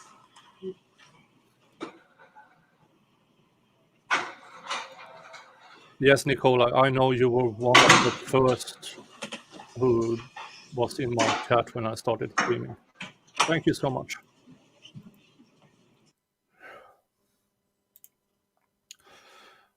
LNC chat has a few who think she was killed in the car and that's why it was burned. Well, those are morons. There's absolutely zero evidence of her, the victim, unaliving herself or being killed anywhere else than the scene. Okay. We are back at Verdict Watch.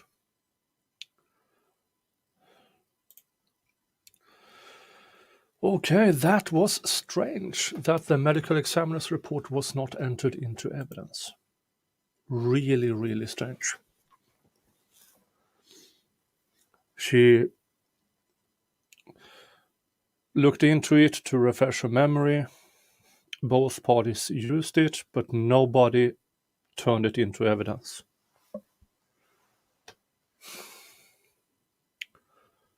That's really, really strange.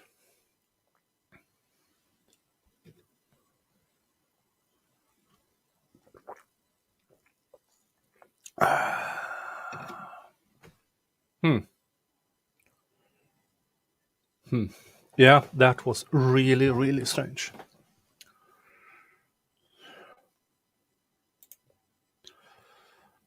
Jess says, I wonder if they purposefully didn't. Wasn't she kind of against them? She was really not a good witness for the state.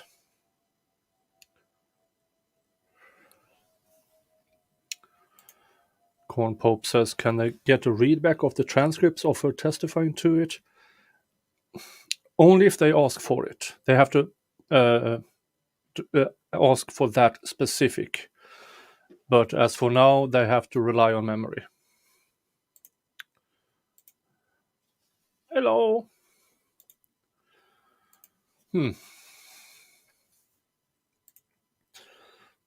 Thank you so much. Thank you. My English has gotten bizarrely fluid and great so quickly.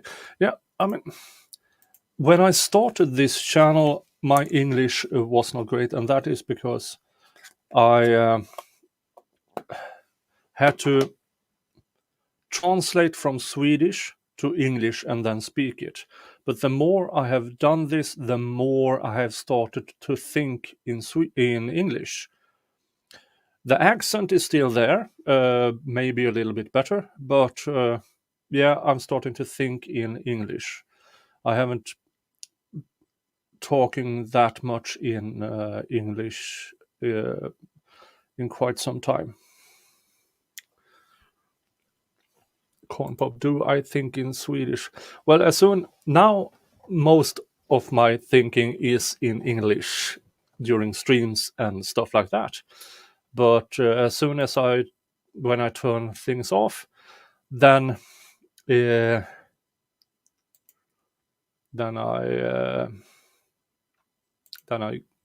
go back to Swedish. Can the jury ask to get the transcripts? They can ask. I don't know if they will allow it.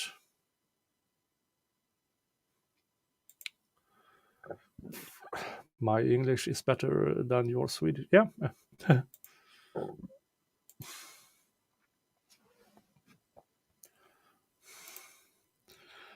I rarely dream at all. I don't sleep long enough to get to that. I sleep 2 times a day, about 3 hours each. That's about it. Maybe a month ago, I actually had a dream, but that was a month ago. Jess says, generally transcripts aren't allowed and they have to rely on memory for testimony. Okay. Thank you, Jess.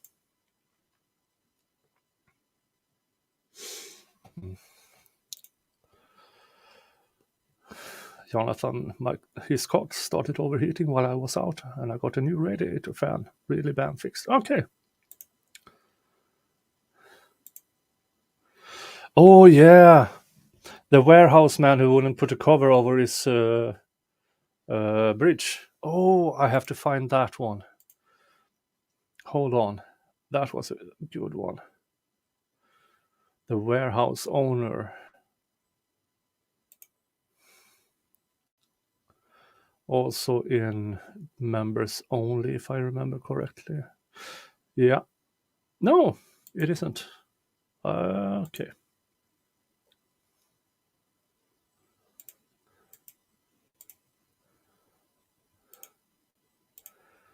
This is a bit longer, but I remembered this one because for you who does not know, I'm a junior rep. I do labor law. My focus is individual workers' rights and negotiations. Oh no. Thank you for asking, but I believe there are easier ways than me trying to do that. And if I taught words, it would probably just be bad words. Let's see here. The stubborn warehouse owner. A story from about one of my... This was recorded in my car. Good couple of months ago. Hello, good folks. I'm up north, not 3 hours north from where I live in Sweden, for an inspection on a factory who may or may not have all the safety measures going on. And so we have been there, talked to the owner with not ideal results. So I told him the story I'm going to tell you here,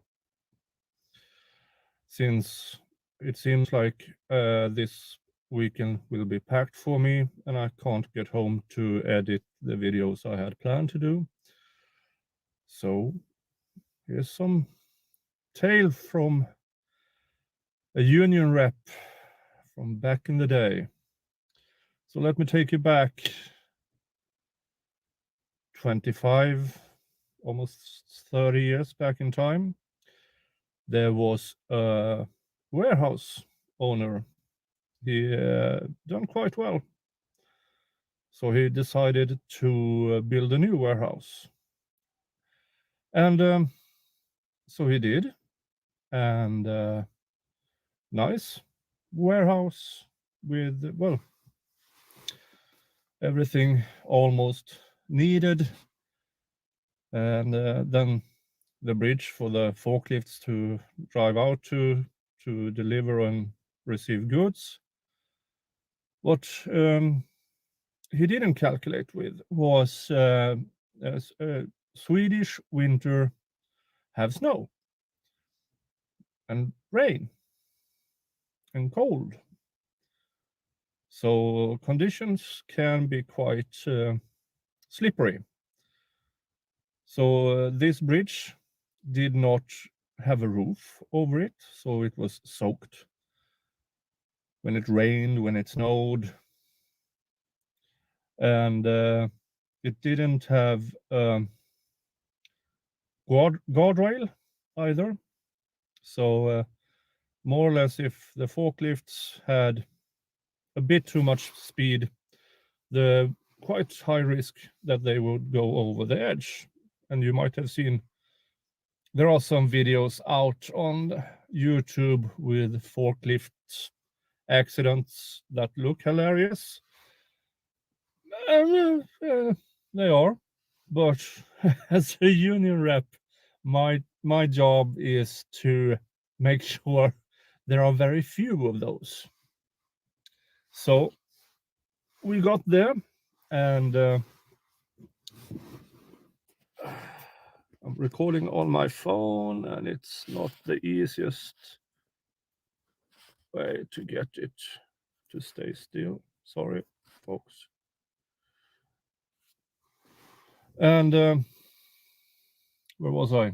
Yeah, it's my job to make sure that those videos are as few as possible. So we went into negotiations with that warehouse owner and said this is not ideal due to regulations, this and that. You need to have a roof and guardrails and stuff if you're going to have forklifts driving in and out. And mentioned that to him and the risks he was taking. And then, well, off we went. We got an insurance. Is that the word? Not as in insurance company, but he assured us that it would be taken care of. So imagine our surprise when we went back for a follow-up inspection a few months later that of course nothing had happened. So, but he said, well, that rule doesn't apply to me anymore. And why was that? Well, the forklifts he had was rented. So he simply got new forklifts who he claimed was approved. And because his previous forklifts were larger, and you had to have a certain certificate, which was connected to, well, every rule is connected to each other. So he thought that, well, let's exchange the forklifts, and I'm out of it. It was a huge surprise to him that no, no, it wasn't. No, it wasn't. No, it wasn't. Let me just roll down the window a Deras bit. mysiga restaurang. I hope I didn't get copyright struck.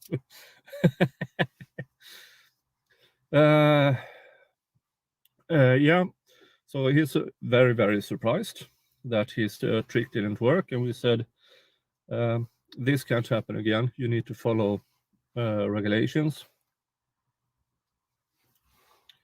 And well, in the union, we believe in giving people extra a few shots before we bring in the big guns.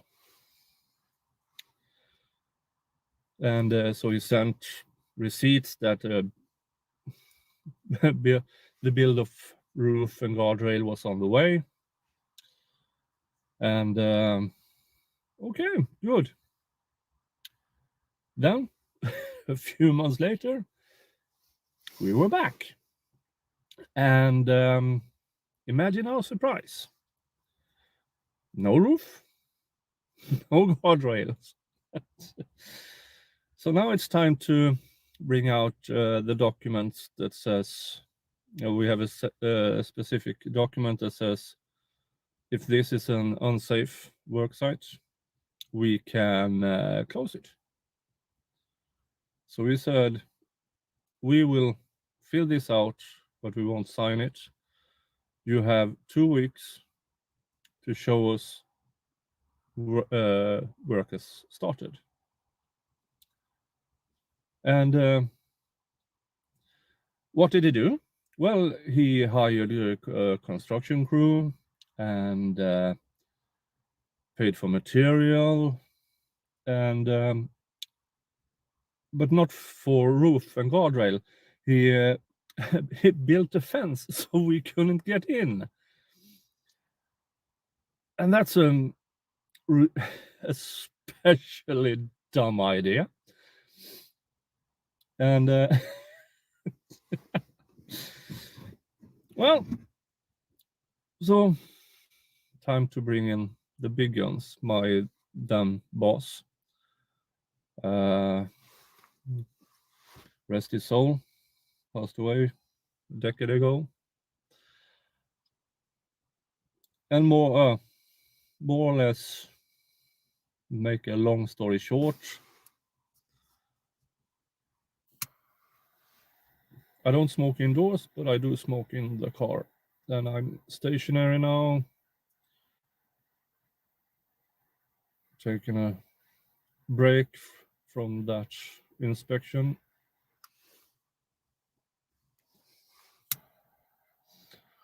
So I could talk to you.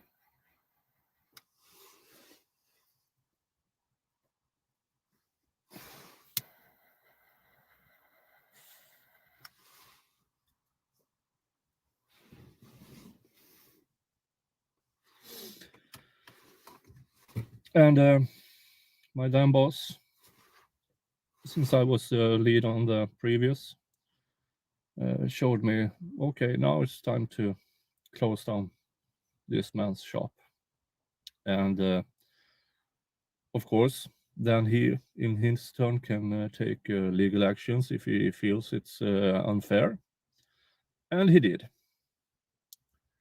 That was drawn out for 2 years.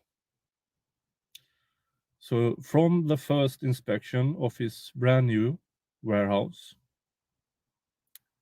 then about after 7 months, we got sick of it and closed that bridge. He could still use his warehouse. He just couldn't use that bridge. So he had to collect and send goods from somewhere else. Well, we couldn't have 24 hours surveillance on him. So I bet he tried, but we got reports from our members inside that warehouse. So that was easy to fill in to our lawyers. I hadn't finished my training at that time. And in the end,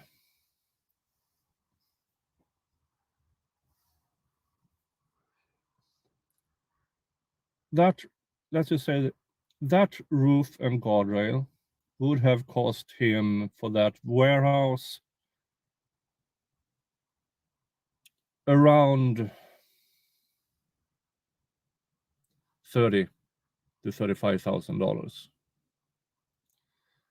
When everything was done with the legal issues, he was down around $500,000.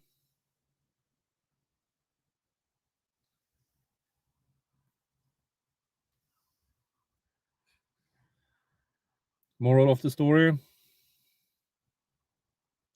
build the damn roof, We're not here to ruin business. We are here to make sure the workers are safe. But you come home with all your fingers, all your toes, nothing, everything you came in to work with, you leave work with. Because during my 30 plus years as a union rep doing labor law, the amount of lost fingers, crushed feet, hair ripped off to show scalping, quicklime, if you get that on you, that is horrifying. A forklift driver who forgot to send down his forks. There's a person at the other end. The forks do a lot of damage. There are so many injuries that could have been prevented if factory owners, warehouse owners, construction sites just stopped being such pricks and just listen to us. We are not there to close you down. We are there to make sure workers get home to their families, that they have a living wage. It shouldn't be hard, but sometimes it is.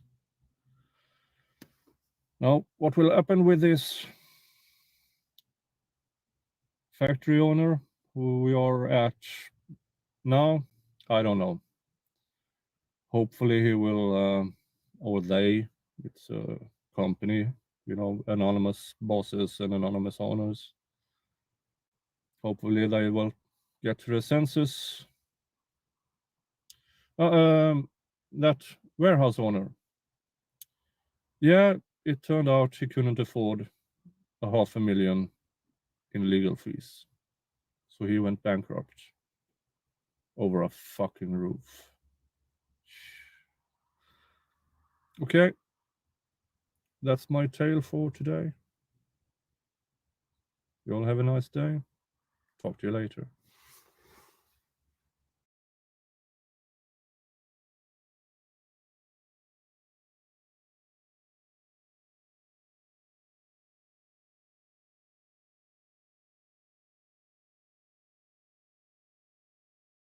Sorry, muted.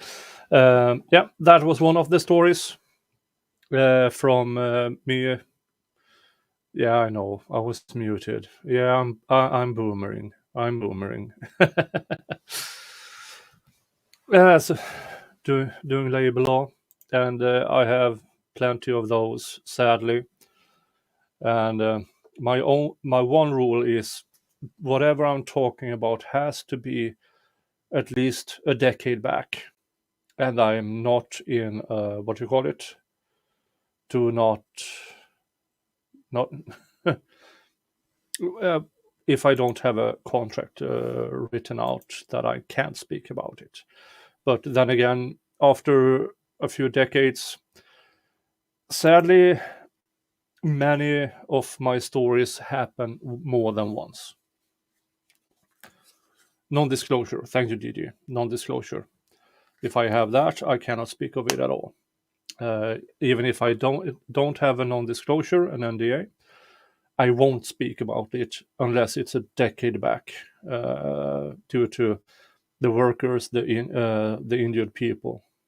I don't give a flaming fuck about the owners, but I care about the injured people, and they might not want those details to be disclosed.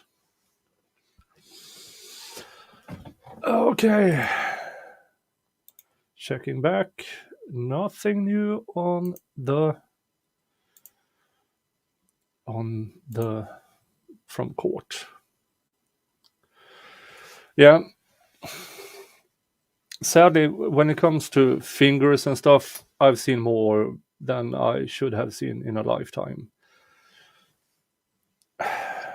Is this more than a decade ago? Yeah, it is. Factory doing production. So they had different stuff doing. This one did that, this one did that, and so on. And one of these was just drill down a hole in a big metal plate. And of course, it was there's a fly here. Hold on. Out. Grab it. Come on. I got myself an electric fly swooper. Okay, it's gone. Yeah. Well, of course, there was this girl. Oh.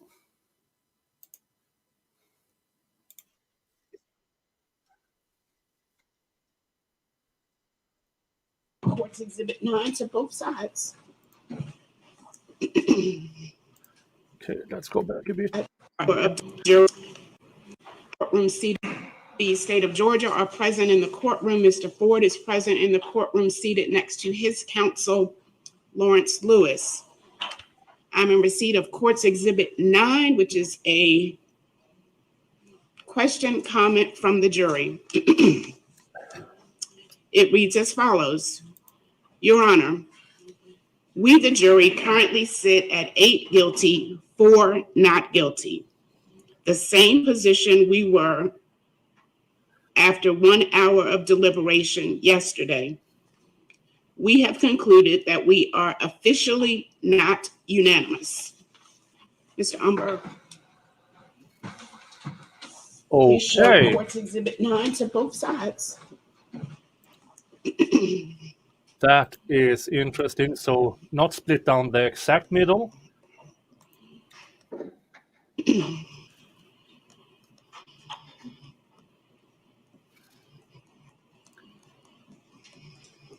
Two mistrials. They might be ordered to be sent back. All right, so let me perfect the record as best I can. We commenced the jury trial on Monday, August 7th, 2023. We took that entire day for jury selection. The jury was sworn in on Tuesday morning, August 8th. They heard evidence on Tuesday and Wednesday and part of Thursday morning.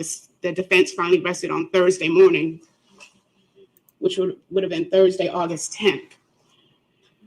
After closing arguments in charge of the court, the jury began deliberating on Thursday at about 2:10 p.m. They recessed for the evening on Thursday at about 5:40 p.m. They resumed deliberations today on Friday, August 11th at about 9:15 a.m. But from 9:15 to 10:15, they reviewed a video recorded statement of the defendant. So essentially, they didn't begin deliberating until about 10:15 this morning. They deliberated from 10:15 to noon and took a lunch recess from noon to 1. They resumed deliberations today at about 1 o'clock and have been deliberating from 1 o'clock until about 3:40. All right, just perfecting the record on the length of the trial and the length of deliberations at this point. What is the state's position? Your Honor, at this point, they still, I suppose it's not a written rule, but they still have not deliberated as long as it's a day and a half, and they've had just short of a day and a half. I think the appropriate thing to do at this time is to tell them to continue the deliberations.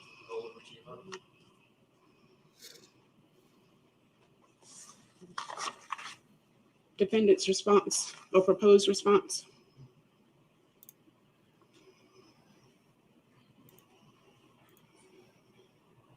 Judge, I don't have a proposed response that you can give to the jury. I would object to the state's response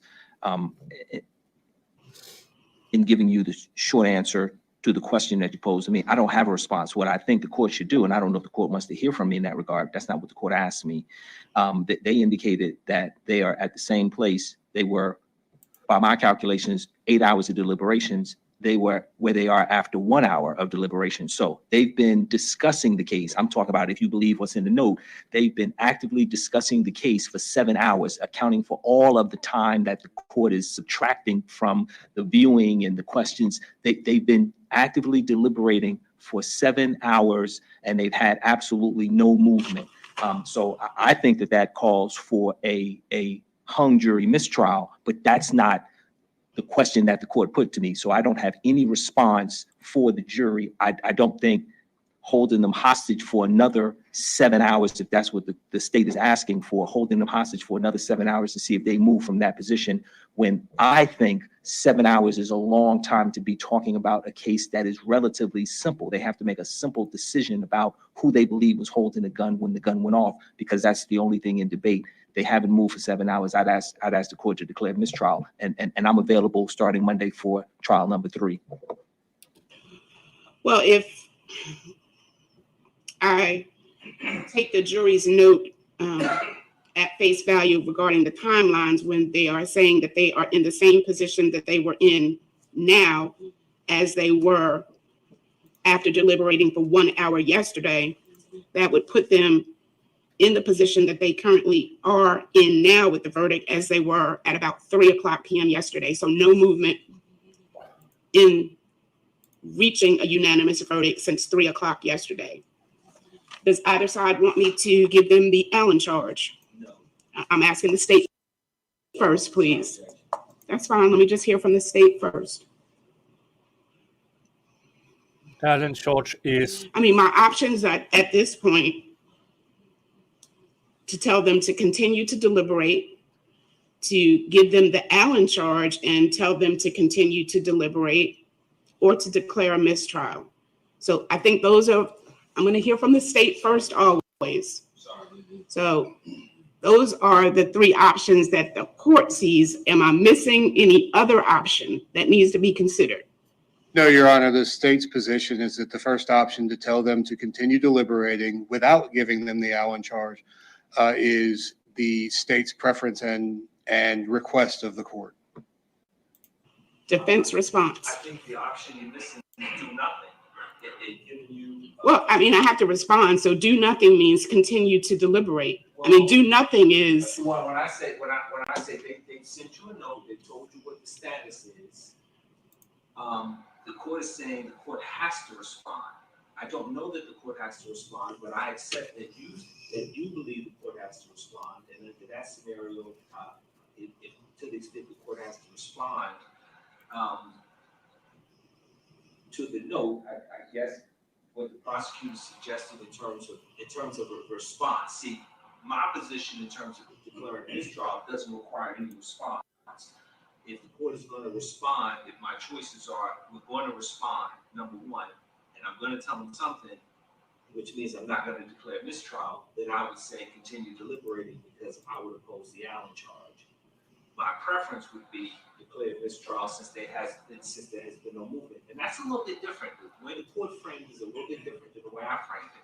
I said 7 hours of deliberation in the room with the other jurors. The way the court framed it, which may be a better way to frame it, this has been on their minds for 24 hours and nobody's moved. I understand they haven't discussed it with their fellow jurors, but human beings, you may say, put it out your mind. You've made certain arguments to me in the first 2 hours of deliberation. I'm at home, I'm not discussing it with anybody, but I'm still thinking about it when I come back in the next day. So I didn't give the court that argument or that interpretation. That's a different interpretation. I've been living with this 8-4 and thinking about the case to myself for the last 24 hours, which is a little bit, and I'm not saying that did happen, but that certainly could have happened, versus the 7 hours that I think that they've been actively deliberating, which I think is actual factual. And so, Judge, based on the 7 hours that they've been deliberating without any movement, I would ask for a mistrial. And my view is not as expansive as your interpretation. I am merely stating that based on the letter, the note, it says that we are in the same position we were after 1 hour of deliberation on yesterday. So 1 hour of deliberation yesterday would put them at about 3:00 p.m. yesterday. So I'm not expanding it into overnight and thinking and all of that. I'm just saying that they were apparently, based on Courts 9, at the 8-4 split at 3:00 yesterday, and there's been no movement from the 8-4 split since 3:00 yesterday. All right, so it appears that both sides are opposed to the Allen charge. And so I will, do you want it as simple as please continue to deliberate? Hearing from the state always first, please continue to deliberate. Yes, Your Honor, that suits the state. Do you want the response to be that simple, Mr. Lawrence Lewis? If there is a response. There will be a response. Yes, Judge.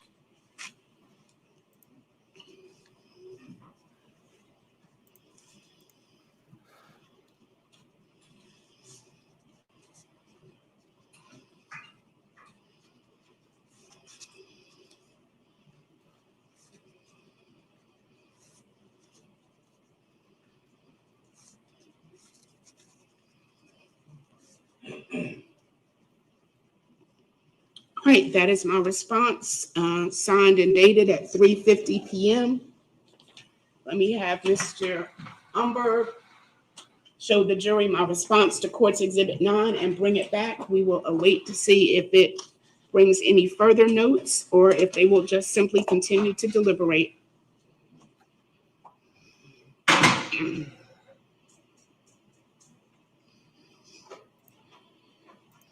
They will at least go until 5:00. Yesterday, they asked if they could go home and continue the day after, and the judge said, yes, you may. And then they went home just before 5:00, 5 p.m. yesterday. So I would assume they will ask the same in, what time is it? It's 10 here, minus 6. It's 4 p.m.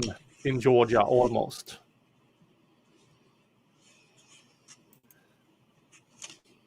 Yes, Corn Pope. Jury should have made it more clear. We are not changing our votes. Hung jury is not especially normal.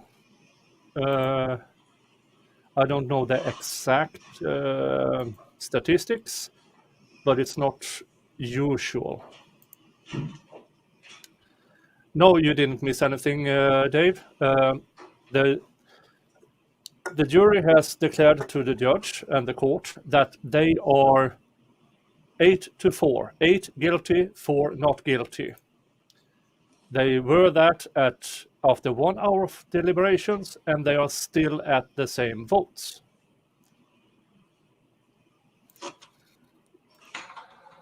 but the response from No additional questions, Your Honor. All right, then Court's Exhibit 9 will remain with the court reporter, and we will be in recess until any further questions or a verdict. Thank you, Your Honor. We're in recess. Thank you.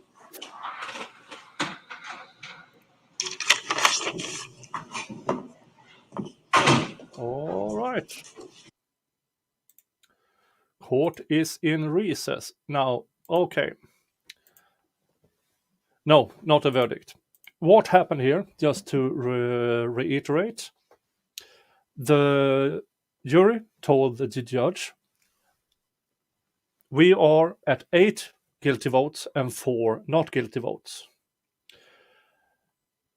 That is the same position we were after 1 hour of deliberations, and we are still at 8-4 in deliberations. And the judge asked both parties to, okay, we have 3 alternatives. 1, keep going, keep deliberating. Number 2, give them an Allen charge, which is more or less, we will keep you here until you are unanimous. So please be unanimous. And the 3rd is to declare a mistrial. Neither party chose the Allen charge. And and the judge apparently didn't want to declare a mistrial. So they went with just informing the jury, please continue deliberate. Thank you so much. I have 3 coats, blazer, jacket I wear on my Finally Friday streams. This is my poker jacket, and it's my bright yellow jacket.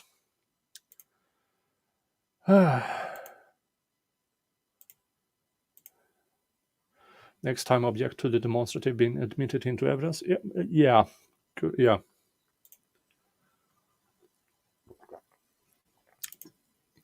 In recess until Monday? No. They are just in recess until a verdict, or if the jury has questions or want to speak to the court.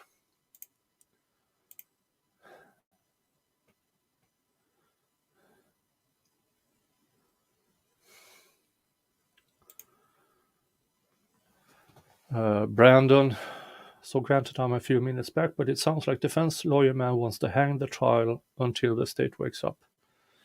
Yeah,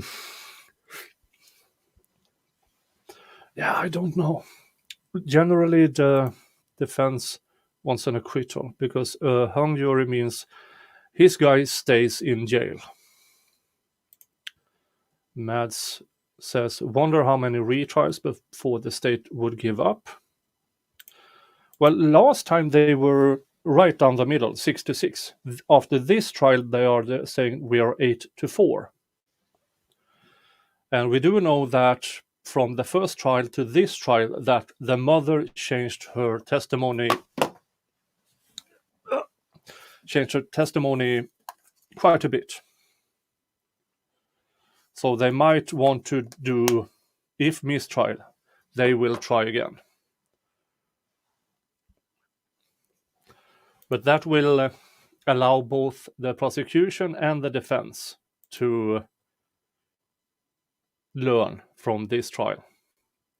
But I'm not sure if there is an ending for how long, how many times you can retry a case. I think Dave on the Michigan Law Show said that he has seen or been aware of up to 7 retrials.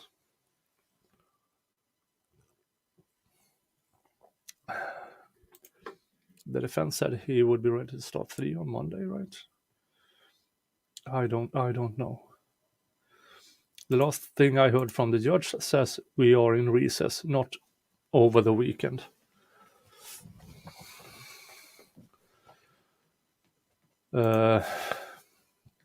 After some number, I don't know. I believe that would be up to the judge, in my opinion.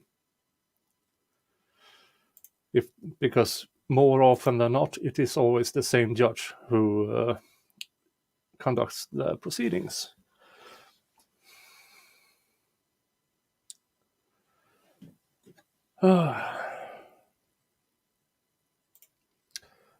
Did I go over an Allen charge? Well, Allen charge is more or less, as was explained earlier in the chat, that an Allen charge is you need to be unanimous. Go back until you are unanimous.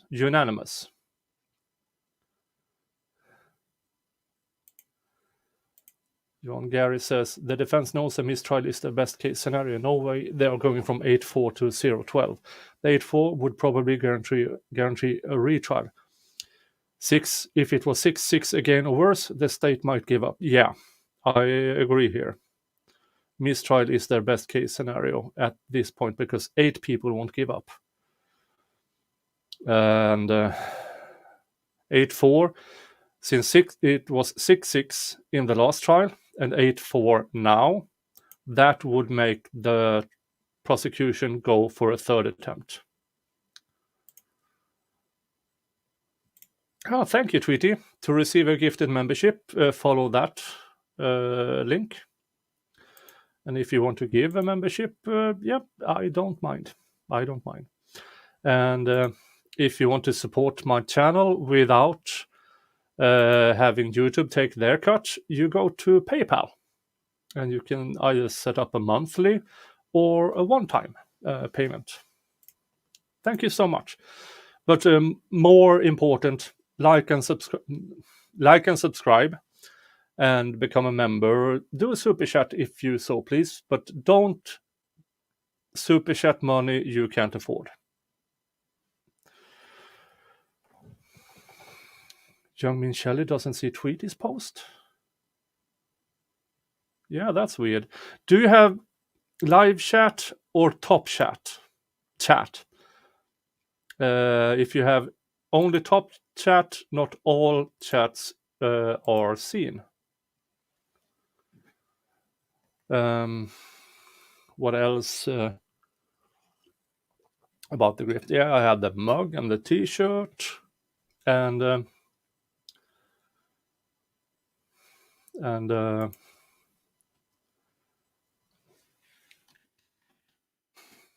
let's just show again. There's a few new here. What I am trying to accomplish with,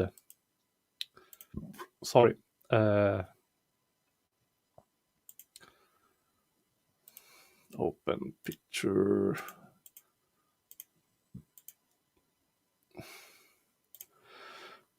This will be my next big purchase for the channel.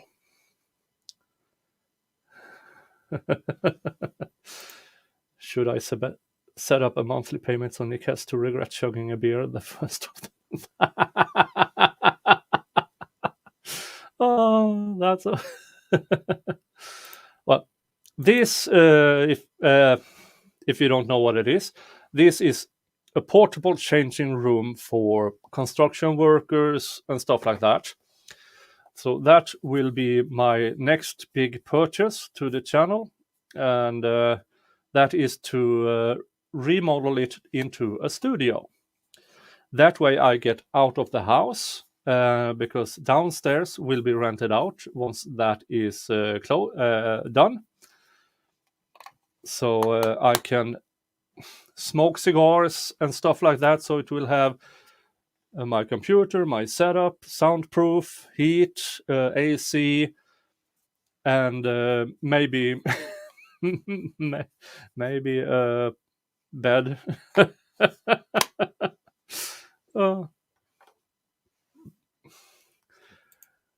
Tiny house on farm B&B. yeah, almost. No, the reason for this is when I rent out downstairs, then I really can't do streams in the middle of the night because that would be obnoxious and not really appreciated for the people I rent to. So, and it's portable because then I don't need a permit.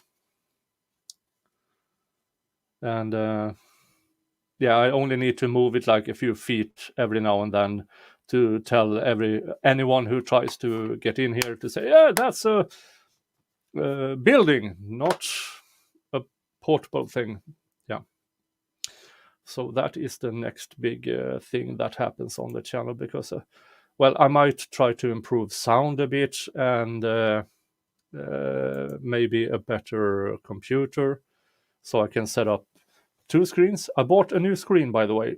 Instead of my old 19-inch screen, I now have a 23-inch screen, so I can fit more junk in it.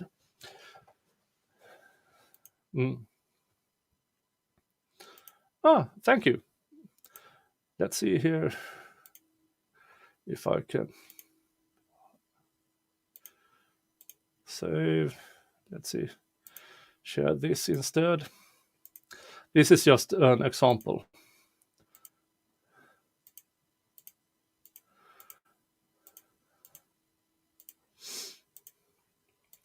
This is about $1,000, but I don't know why. So this is a bit too shabby for me to remodel. And a decent one to remodel is from $2,000 to $5,000. If I send it away to be remodeled for me, we are talking about 15 or 20 grand, and that I can do this myself.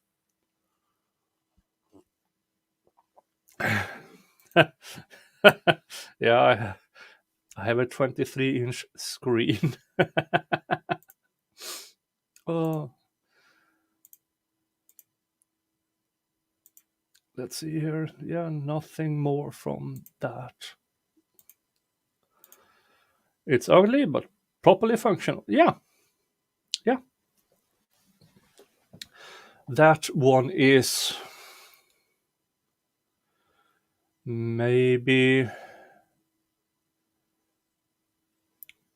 15 feet by 5 feet or something like that. So that would be the next thing for the channel, so I can get out of the house to continue to stream in the middle of the night and have fun and maybe smoke a cigar or two.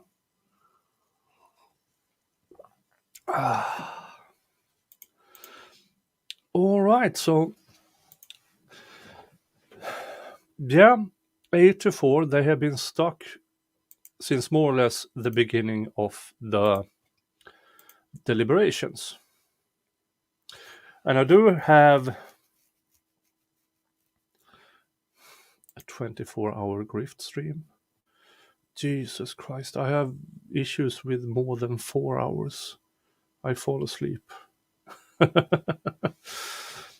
Maybe I should do a proper grift stream. 24-hour grift stream. But everybody does 24-hour grift streams. And staying awake for that long, I mean, yeah. Yeah, I could try. Maybe in the end of the month, I could 24-hour grift stream where I eat a pepper every hour. Jesus Christ. Yeah, that was interesting. And keep the cat in. Oh, yeah.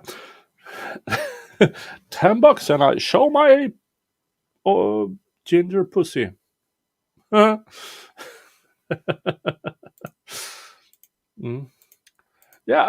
I will see 24 hours. Why not? Yeah. End of the month, I will try to set something up. Jesus Christ.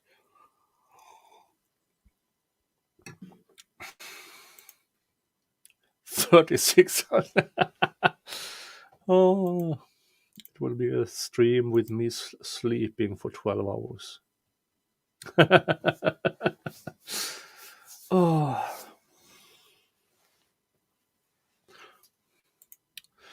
Oh yes, the Zachariah Anderson case. Young Min got a proper letter, an ink letter from Zach. So I should remind you to write letters to him. you can get the address via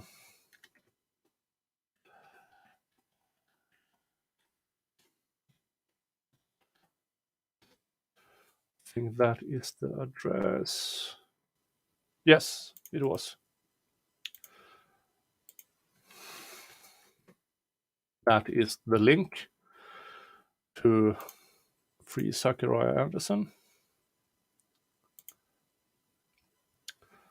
And you who have been here for a while, you know that I believe he should not have been convicted. There was nowhere enough evidence to even suggest he ended the life of Rosalio Guterres Jr. And this Free Zachariah Anderson, you get Zachariah in his journal entries where he writes. Here you have, for instance, timeline of events, unseen evidence, why the timeline doesn't work. And this is the route that the prosecution suggests he had to take is riddled with surveillance cameras. He wasn't caught in any of them. So if he took another route, that would take an additional 20 to 30 minutes of traveling time, which means he physically could not have committed the crime as the prosecution suggested.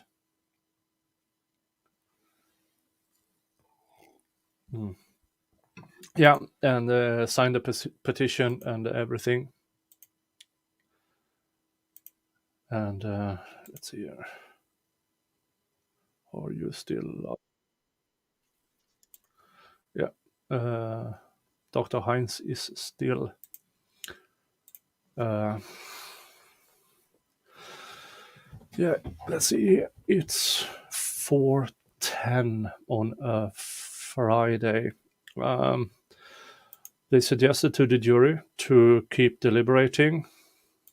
And in my opinion, if there are 8 to 4 have been stuck to 8 to 4 this entire time, I don't think anybody will change their minds.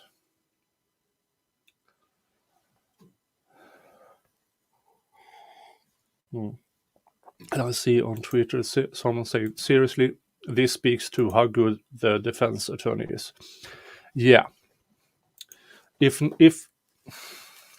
Austin Ford did not have the defense attorney he had, chances are he would be convicted already in the first trial. But he got himself a great lawyer. And it's saddened also because why should that matter?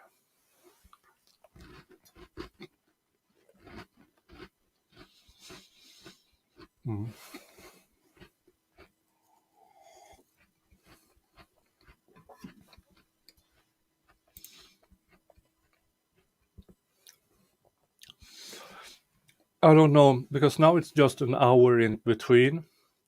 I would think that if they return at 5 p.m. and says no, there would be an Allen charge, but then it will resume on Monday.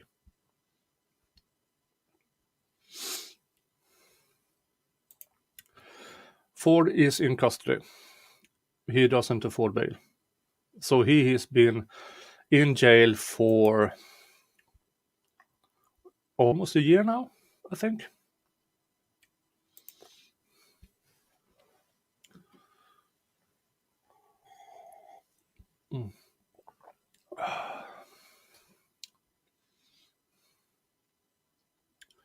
See if I have any other questions here. Coffee Galliano shots. Oh, hell no. Oh, hell no. Those are gross. Those are really gross. Oh, hell no. Oh, hell no.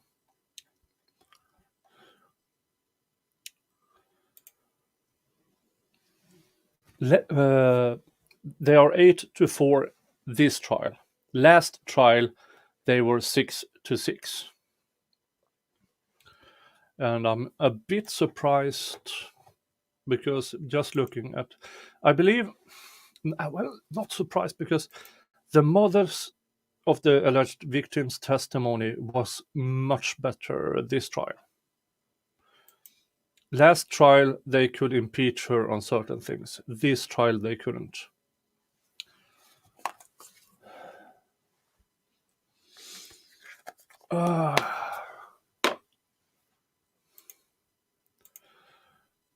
Maybe it's cheaper in the US for SAC to buy stamps and send you a handwritten letter. I don't know.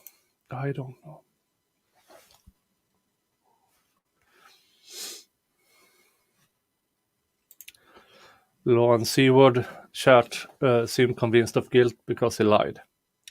But here's the thing. If he lied, well, he did lie. And he lied a lot, which means to me that he is almost incapable of telling the truth.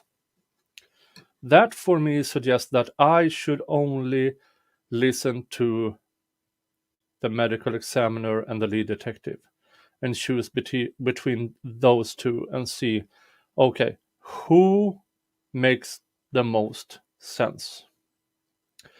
And for me, the medical examiner, yeah, she has 35 years of experience. Lead detective. This was lead detective's first homicide case. She had been a cop for a grand total of 18 months. She joined the homicide division 4 or 5 weeks before this happened. Yeah.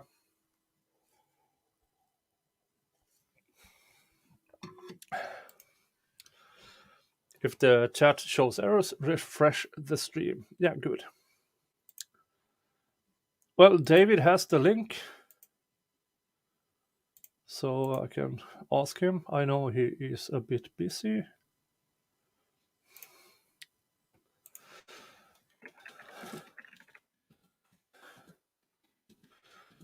Explain.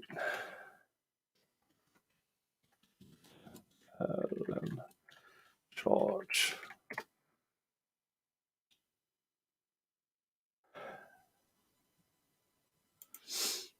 So I sent him another DM to Dave. John Gary says, lying about material facts regarding a death is something many jurors will give a lot of weight to. Yes, I agree. Now, this is why I enjoy having non-trained lawyers and law degreeers in the chat, because I think with this, who is more credible? Okay, that one. If someone is actively lying about everything, out.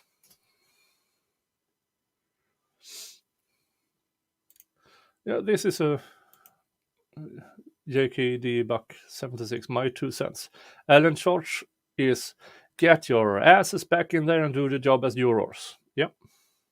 That's a good. Yes.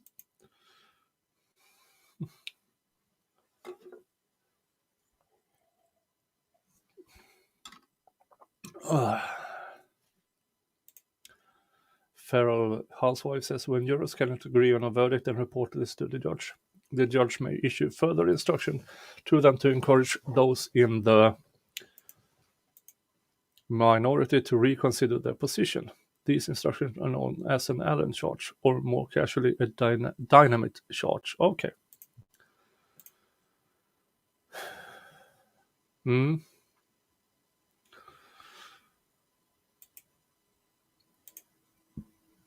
Jack says, I don't think judges should do that. Yeah. An Allen charge is a bit much. Either you have a decision, or you don't. And if you directly says, Nobody is changing their positions. Even after, look at this, look at this, look at this. And it's still, no.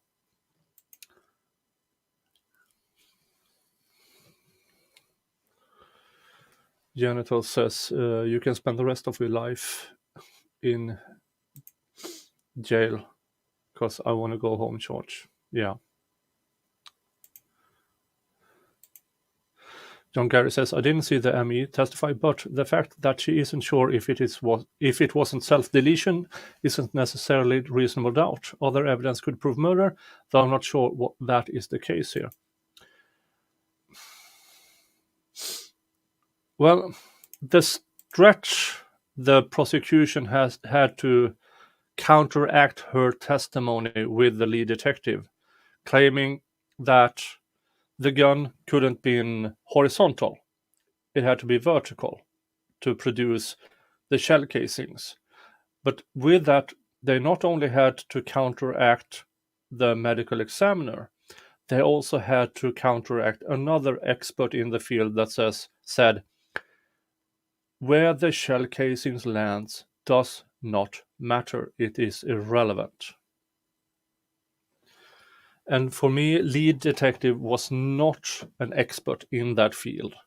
If they wanted to counteract what two experts said, they need to have an expert who does that for a living. And as Mad says, she leaned towards self-deletion, though would not rule out homicide. Yes, that was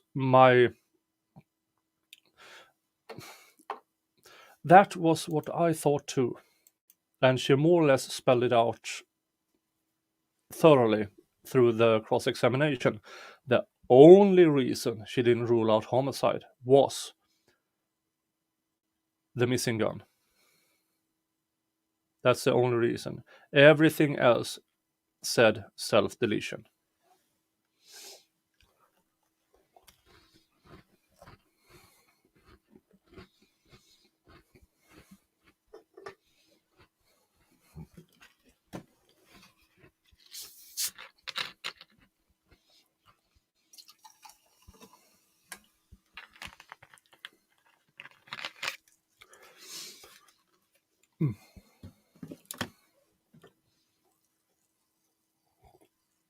Dry cookies need some.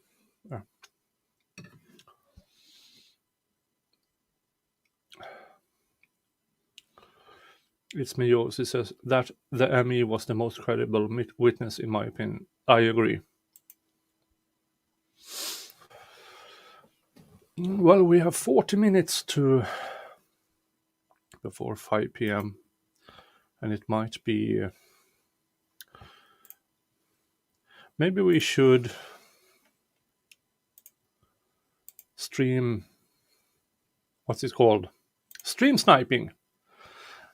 The man on the top right just got past 1,000 subscribers, Dr. Heinz Ermiton, because I also need to take a quick bathroom break.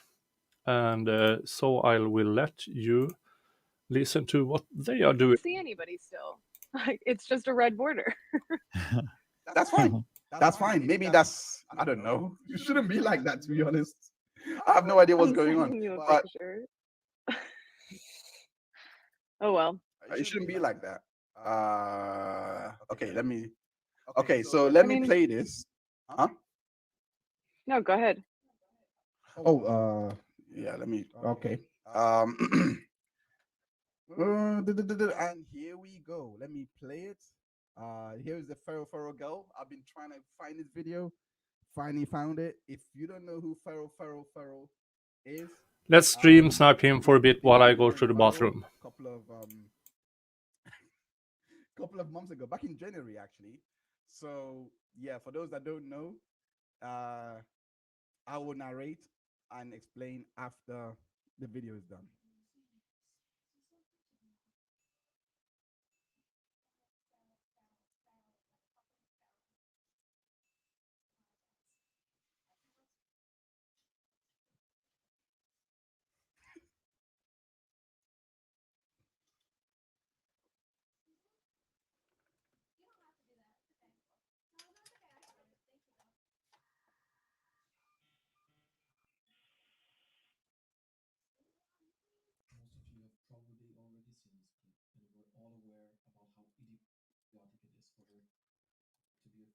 what she claims to be sexual attention, but at the same time being fine with it if the guy had subscribed to her OnlyFans.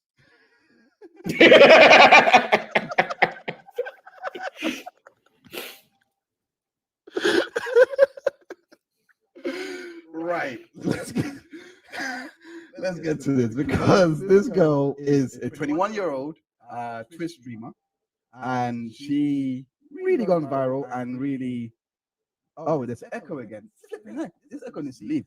But anyway, she went viral on for this video, and she gained a lot of followers overnight, which is so weird to me. But anyway, she was basically saying that the guy on the video was sexually assaulting her, by looking at her, staring at her for too long. So because of that, he was causing her discomfort, distress. She put out a long thread explaining it. We didn't get the results that she wanted. She deleted a long thread and then put out an apology. The first apology didn't work because she was saying, hey, it's not my fault. I have trauma from my past experiences. So all these things are heightened and this and that. And then people were responding to that saying, he did nothing to you apart from ask, do you want help? So she deletes that apology and makes another apology, accepting it all. And that's when all the simps came in and were like, oh, it's okay. It's okay. We all make mistakes. And they're all saying, hey, appear on my channel, blah, blah. There was no ulterior motive there. Clearly, they were all there out of the goodness of their hearts without, asking them to come on their channel and, talk about her experience. But yeah, that's for you, Mami Dura. Because yeah, she saw using that word, feral.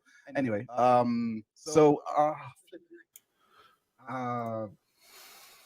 okay. Yeah, Heinz have a bit of an echo. Yeah, and switch from top chat to live chat so you don't miss out on anything.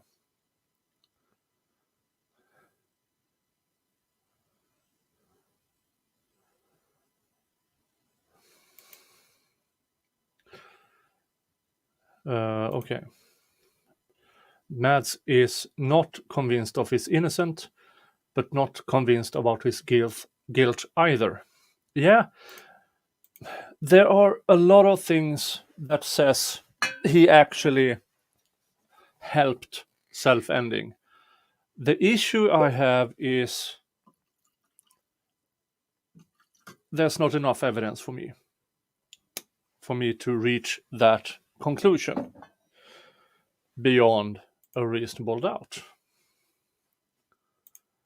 And if I have more questions, reasonable questions, than I have answers in the end of a trial, I have to go by not guilty. That is, it's really, now I understand why some can make that stretch, but since I do feel that I know what is actual reasonable doubt, the limit of that more than maybe the normal person, it's harder for me to get to beyond reasonable doubt than maybe the normal person.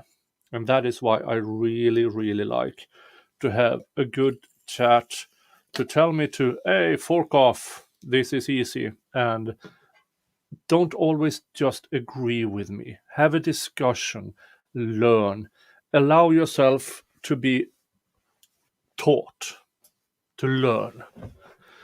If not from me, from other chats, from other streamers, from other lawyers and stuff like that.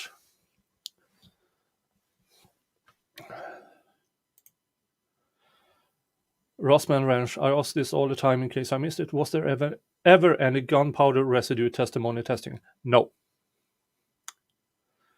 There was no testimony about residue on either the victim's hands or the defendant's hands.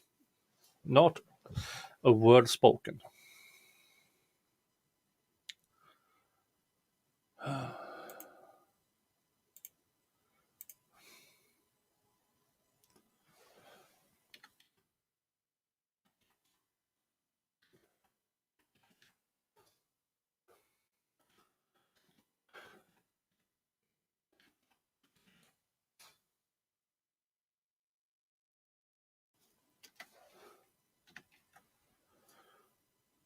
Oh, good. So Dr. Hines was able to allow me to redirect. That's nice. And so if within the next half hour they come back with we need more time or fork off, we don't want more time, then I will redirect you all to Dr. Hines' 1,000 subscriber celebration stream. Now he has been going on for an hour and a half, but I think he will keep going. Gigi says the ME said that her raised arm was in the way of assistance. That's why she leaned towards self-deleting. Okay. Yeah.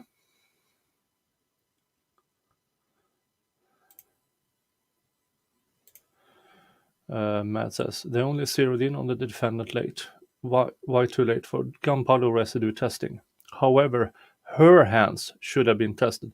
Yes, exactly. If they thought it was foul play, even if it is, we think it is self-deletion, you still should have tested just to make sure.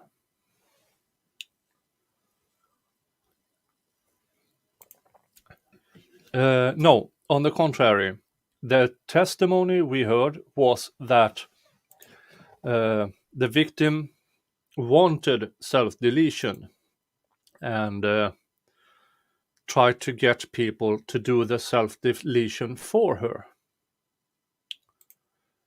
Chris Mullen says, in my humble opinion, the defense needs to have some of their own witnesses so that they can push it over the edge in their favor, especially their own expert. But maybe they cannot afford their own.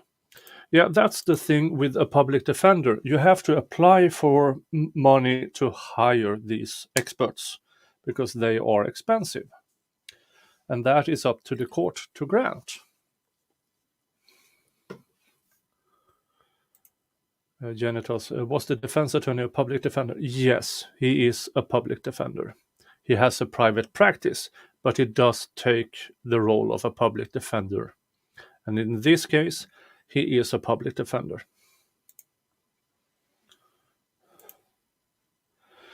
Gigi says they didn't even test her braids for burns or residue. Also true. Also true.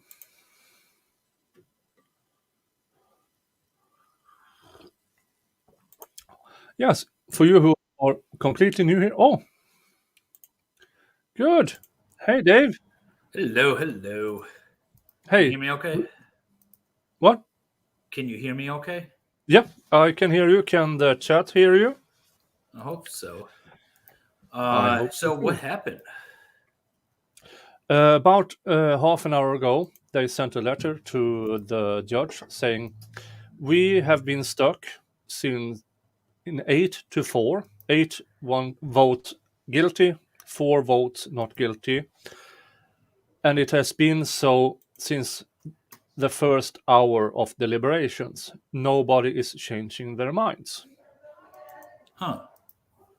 And well, that sounds like another mistrial in the making, right? Yeah. And the judge asked the prosecution and the defense, because there are 3 alternatives. The judge just saying, go back, please. Judge, and then judge doing the Allen charge or declare a mistrial. And then they argued that they have only been deliberating. The trial was 3 or 2.5 days. They are only deliberating for a grand total of 7 hours. Was the prosecution's argument, so they should go back. The defense, I really didn't get what he actually argued. But I don't think he really wanted to argue towards a mistrial that often, but he left it to the judge. Oh, And he the just judge, left it to the discretion of the court as to how to yeah, handle it. yeah. And the judge chose not to do an Allen charge, but to just say, you need to continue deliberating. Okay, so that's good. I don't like the Allen charge. Yeah. It's horrible. We don't have it in Michigan. Mm. And but it came from a U.S. Supreme Court case, and it's a federal thing, federal criminal thing. Well, actually, I don't even know if it's really criminal. It could be applied either way. But essentially, it encourages the minority to join the majority in the jury, and I don't like that at all. Oh. Yeah, so what it is, it's a U.S. Supreme Court case that basically says in all federal courts, doesn't apply to the states, but apparently a state like Georgia has adopted it. We didn't in Michigan. But it says the judge may issue further instructions to the jury to encourage them, the ones in the minority, to reconsider their positions and then join the majority. But they also have to say you are not required to change your vote, and you do not have to change your vote if you are firm in your conviction. But it still kind of encourages them to just jump over, which I don't like that idea. No. I would imagine that the prosecution really, say it was the other way around, 4 guilty and 8 not guilty, then he would definitely not argue for an Allen charge. Yeah. Yeah. So, so I'm assuming the prosecution asked for an Allen charge and the defense said no, or like objected to that. We can go back and actually listen to it. It's not that. Listen to it again. So some in the chat are saying that the defense wanted a mistrial. Okay. They wanted to start the trial on Monday. Oh, Southern Law. Yeah, that's Dr. Heinz, who is doing his 1,000 subscriber celebration stream, which I will redirect to once we get something to talk about. Neither party agreed to an Allen? Okay. We, the jury, currently sit at 8 guilty, 4 not guilty. The same position we were after 1 hour of deliberation yesterday. We have concluded that we are officially not unanimous. Mr. Umberg, please show Court's Exhibit 9 to both sides.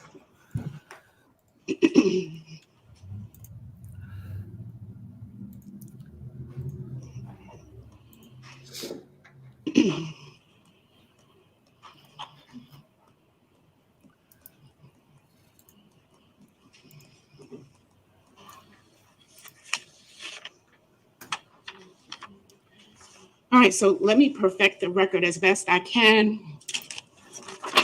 We commenced the jury trial on Monday, August 7th, 2023.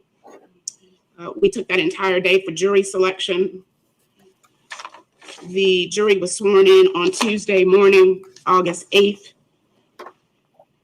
They heard evidence on Tuesday and Wednesday, and part of Thursday morning.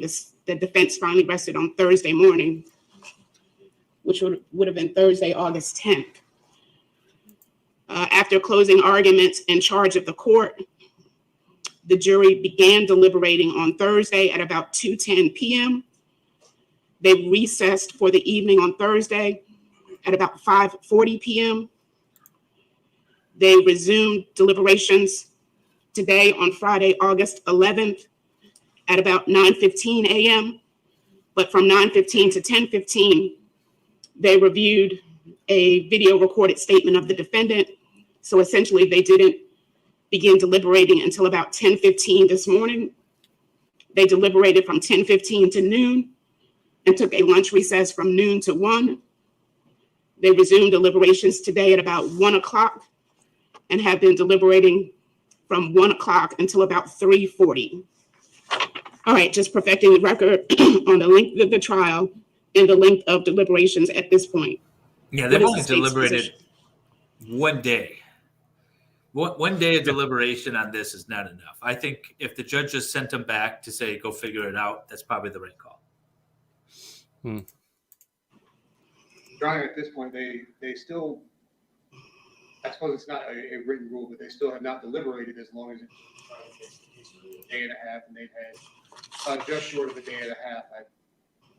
I think the appropriate thing to do at this time is to tell them to continue the deliberations with the goal of reaching a verdict.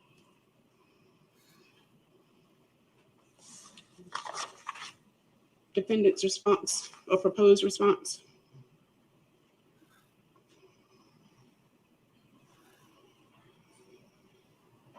Judge, I don't have a proposed response that you can give to the jury. I would object to the state's response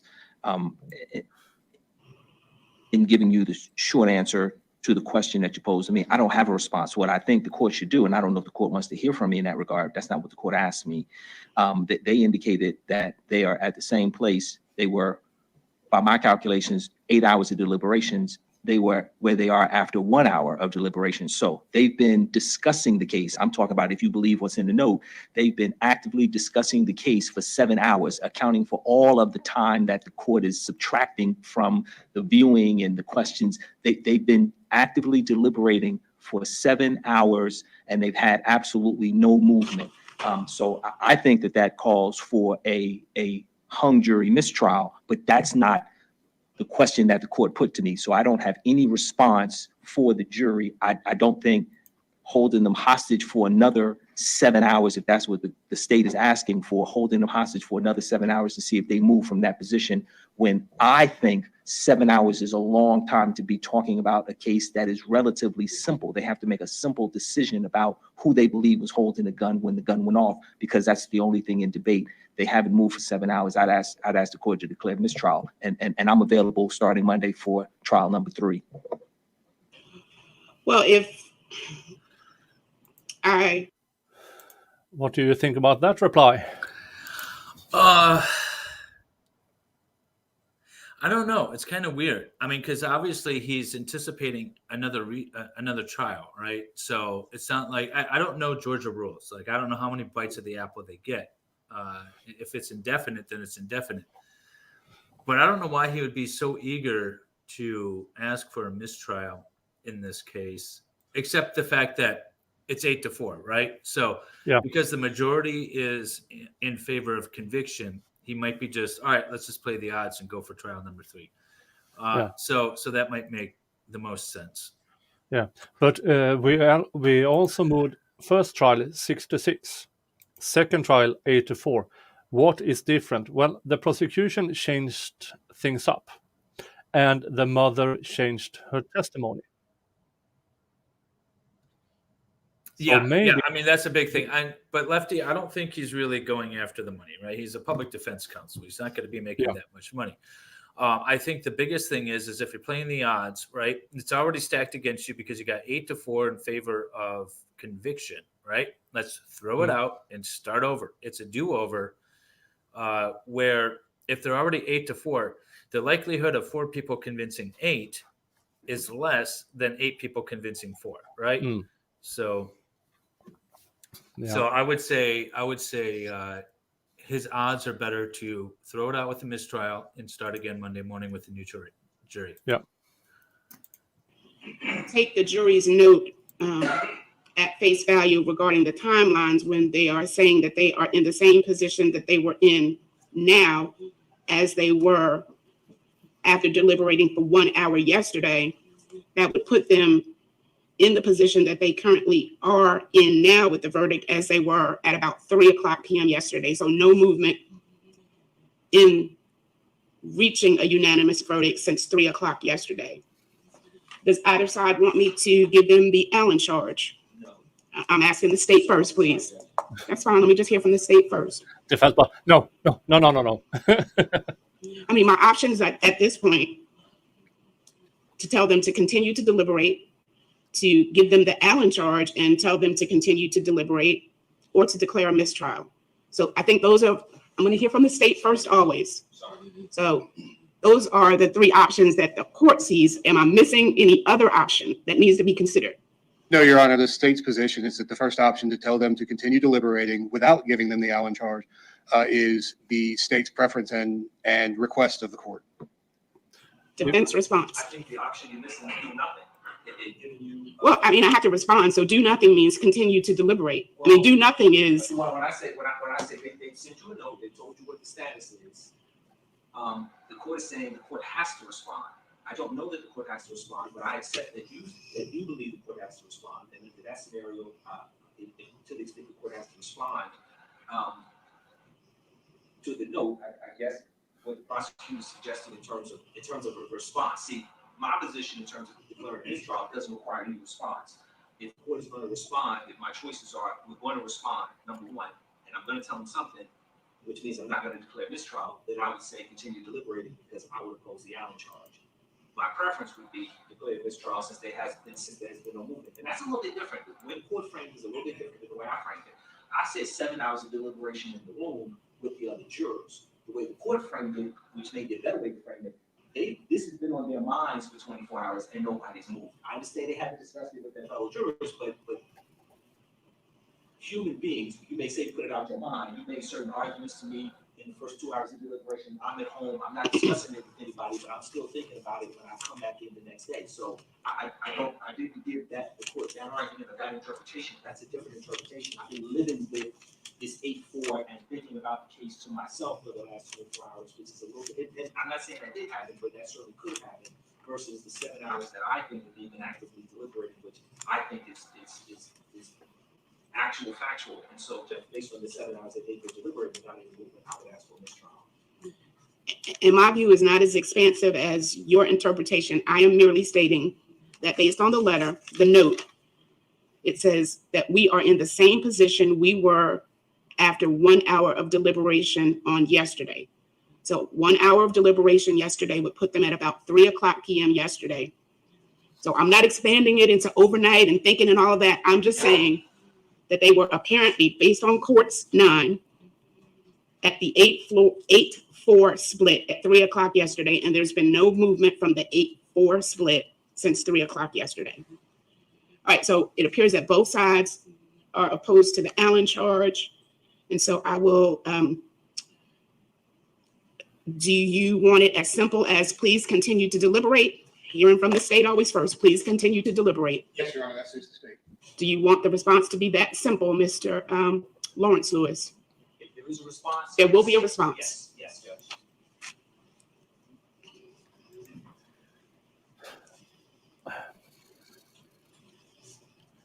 I don't know. I can't tell. Is it weird to know the split?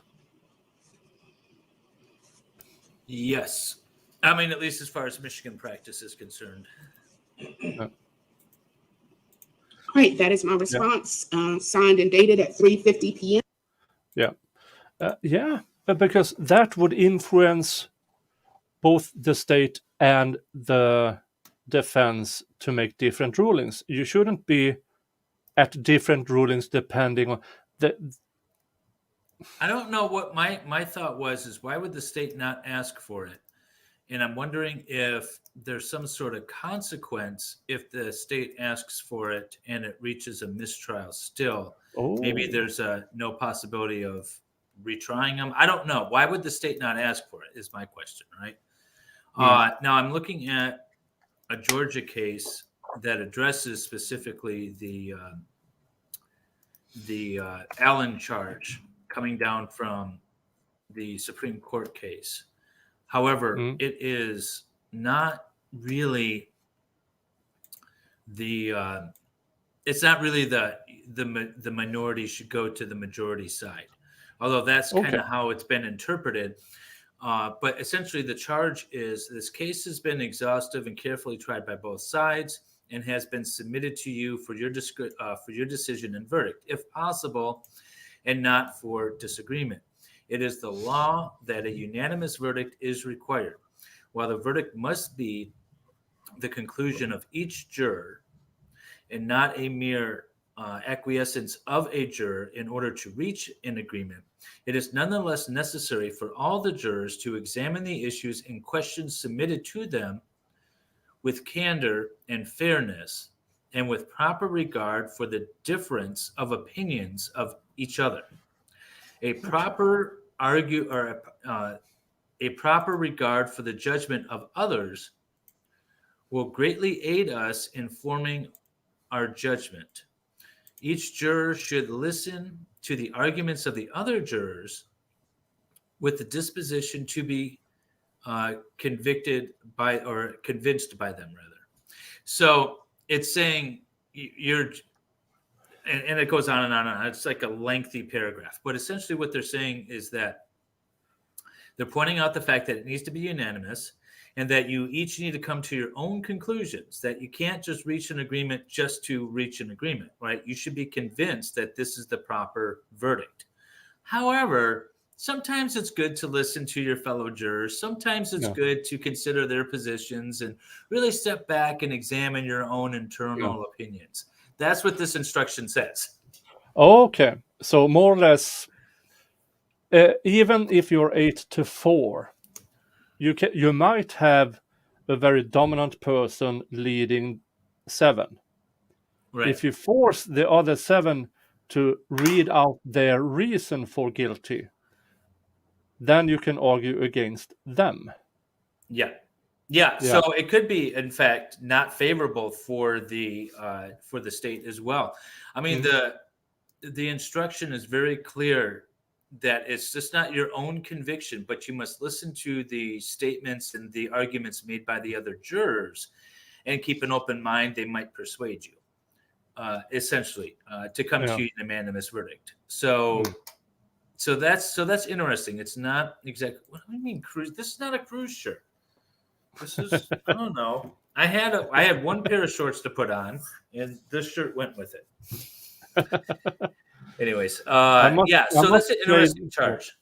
Yeah, I must say that looks like a very Swedish home. Where I'm at, this is my office. This is my conference. Oh, okay. I just finished the deposition. I was forcing my clients out the door so I could jump in on here. Good for you. Good for you. Yeah. Now, I'm not a fan of forcing jurors. The Allen charge in general sounds like in maybe the 80s, I don't know when the Supreme Court decision was held, there had been a lot of hung juries. So they invented the Allen charge. It sounds like that. I should probably pull it up here. Let me take a look here. United States Supreme Court. What is this case? Oh, wow. 1896. Oh, That was a while ago. Yeah, just a few years. Wow. That's older than me. I mean, okay, yeah. Okay. 1896, this has been around, but it's only federal, right? And so the Georgia case actually, it kind of sort of reaffirms it, but it made its own, the state made its own choice to follow those instructions, but I don't think they're exact. Oh, and when I pull this case up, there is a lot of, let's see here, Kentucky, Georgia, Texas. Kentucky, Georgia, Texas, all cite the case. So it sounds like in those 3 states, the Allen charge is there, but all 3 states also superseded it with a statute. So they adopted it in, wow. Okay. So Georgia adopted it in 2010, but then also added a statute. So they held on for 114 years. Yeah, essentially. So it's so the Supreme Court case was 1896, but Georgia only recently adopted it and then addressed it as a by statute. It looks like in 2010 or a little bit before 2010. Since this decision came out in 2010, I can't pull up the case without paying for it. I would imagine that they adopted it a little bit before that. Yeah. And we are closing in on 5 p.m. in Georgia. And the jury is not sequestered. So they might ask to continue on Monday in a few minutes. But Where's this is is the body on the floor? I just looking at just it. Mm. Yeah, exactly. When you turned your camera around, my chat You weren't discovered it. supposed to see that. Yeah, you weren't supposed to see yeah. the body. Yeah, but it's almost 5 p.m. Georgia time, and the jury is not sequestered. So I would assume that they would either tell the judge, not going to happen, or let us continue on Monday. But if they are 8-4, this, because it's been 3 jury questions. One is to re-examine the interview from the county jail. The next one was, can't remember. And the third one was, can we see the props? The demonstratives. Yeah, they want the demonstratives. Did the judge send those back? Yep. They found cases that allowed it, so they and it was entered into record as demonstratives. And apparently there are court cases that says, yes, you can allow that then. It's up to the court's discretion. Did they get the autographed baseball? Yeah. The mug, the baseball, the gun.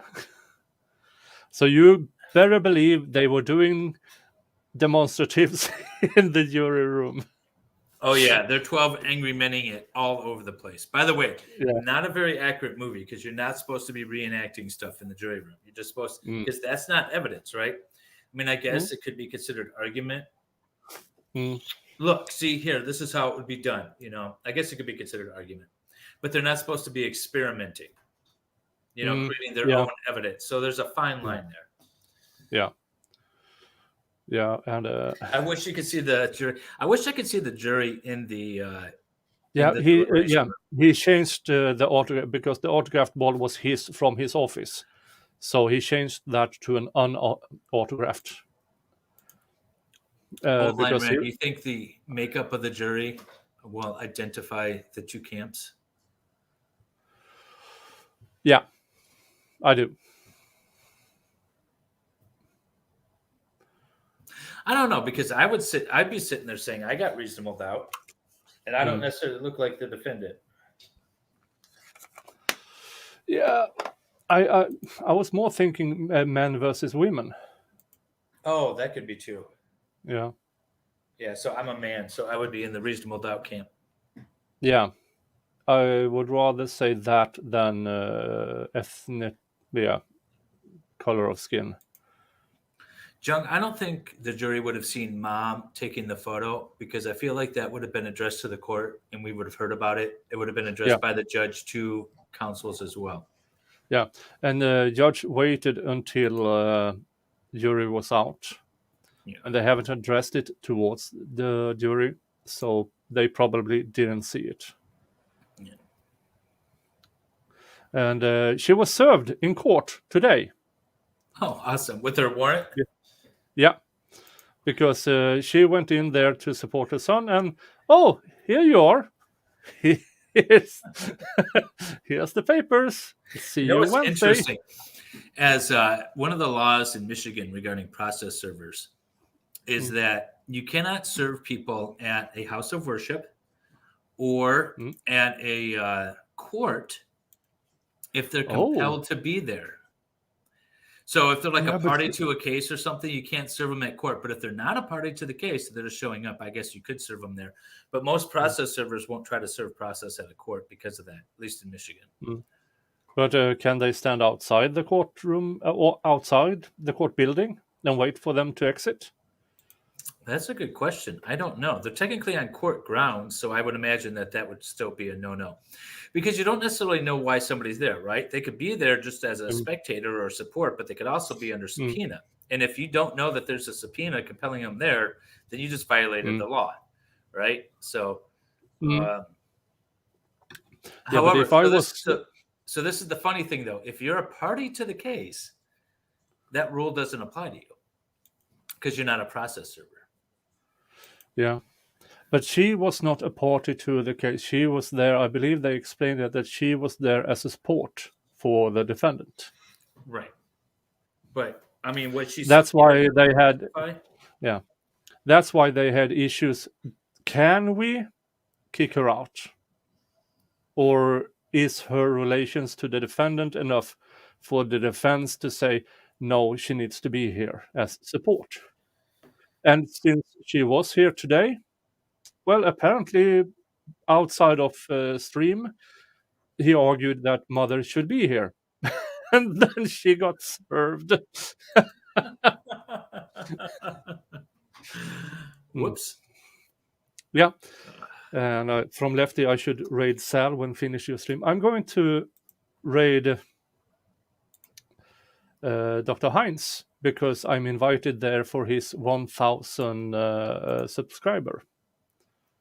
Oh, yeah. Dr. Heinz Ermiton. And last time he was on my stream, there were wet panties everywhere in the chat. Jesus Christ, What a way to put it. I have never seen a more rowdy crowd. Who's that? Oh, he's good looking. What's his name? What does he do? And I just keep sending the chats on screen, and he didn't know where to look like. It was so much fun. Oh, Nice. Well, I am going to jump off because I just wanted to jump on real quick. You had sent me a link. This is very interesting, though, but I do have to get home and pack, and I'm heading out for the weekend. But don't forget, tomorrow at noon Eastern, we will be doing Jody again. yeah. And Jody, Aries, during our stream tomorrow, will take the stand. That's right. Yeah. Jody will take stand. No more teasers. No more teasers. She's taking No the more stand. teasers. She is taking the stand, and she will remain on the stand for 18 days. Yeah, we have. I will can't be going wait. through. I'll be in Sweden and back twice before Jody gets off the stand. Yeah. And for you who don't know who Jodi Aries is, she is one of few people whose body parts, living, was entered into evidence. Yes, all of her parts. Yeah. So 18 days, assuming we get through like a day every week, right? That's kind of the idea. We get through a day of testimony every week.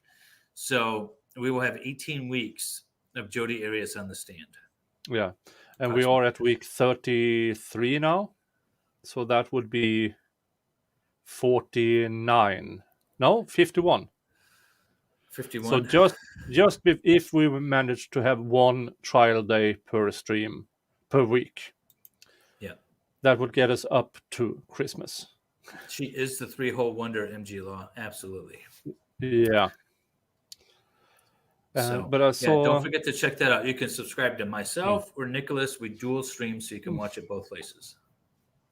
And MG Law says, I had a hearing this week where a defendant had avoided sheriff's service and slammed his home door in the face of a private process server.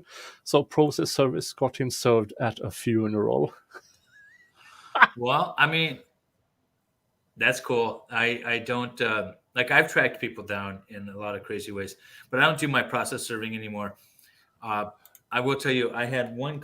I use a particular process server that's really good. She's an ex-police officer, and she really loves her job. And so I get a call from my client that says, "I got this woman chasing me. She tried to like run after me, and so I jumped into my car and took off. And then she got in her car and she's following me and tailing me. And at a red light, she jumped out and jumped onto his hood and slid the thing under, and he was gonna like try to take off with her on it." It was my process server that Oh. I use all the time that was tracking down my client. So I'm like, all right, well, I'll keep using her. She does good work. Hmm? Yeah, you need to keep having good people you need to have on your payroll. Right, exactly. So, all right. Well, you all have a good day, Nicholas. Yep. Take Mhm. care. I will Yep. see you all tomorrow for Jody. And if we get a verdict, I'll try to pop back on tonight if we can, but I doubt we're going to get a verdict at this late stage. Yeah, no, since it's 5 p.m. and they are not sequestered, I would assume that we will resume this on Monday. Yeah. I will actually, because now it is past 5 p.m. and the court is still not saying anything. If it all goes as planned the rest of the day today and this weekend, I should be up and streaming again with a lot of my work out of the way for next week. So I can be on streams and do streams. So I'm looking forward to that. Yep. Hopefully it works out. So Okay, thank All you right. for showing up and explaining Alan Charge and everything, and I'll see you tomorrow. all right, very good. Take care, guys. Okay, that was David, and it is 5 p.m. There's still nothing from court after 5 p.m. And this is what I'm going to do. I am going to set up another Verdict Watch stream that is more or less directly after this, but that won't go online until I actually have a verdict, until we actually have a verdict. So until then, I will send you over to Dr. Heinz, who just passed. Let's see if he's still online. Yes, he is. And because I'm invited there, so I will go over there and I will send you all over there so you can subscribe to him and watch everything he does and everything. But I will set up the next stream first. Okay. Thank you all for showing up. And we will continue with the Verdict Watch in the background. And I see you over at his stream. Okay. And yeah, thank you. Like, subscribe on your way out and everything. And I'll talk to you in a bit. Bye-bye.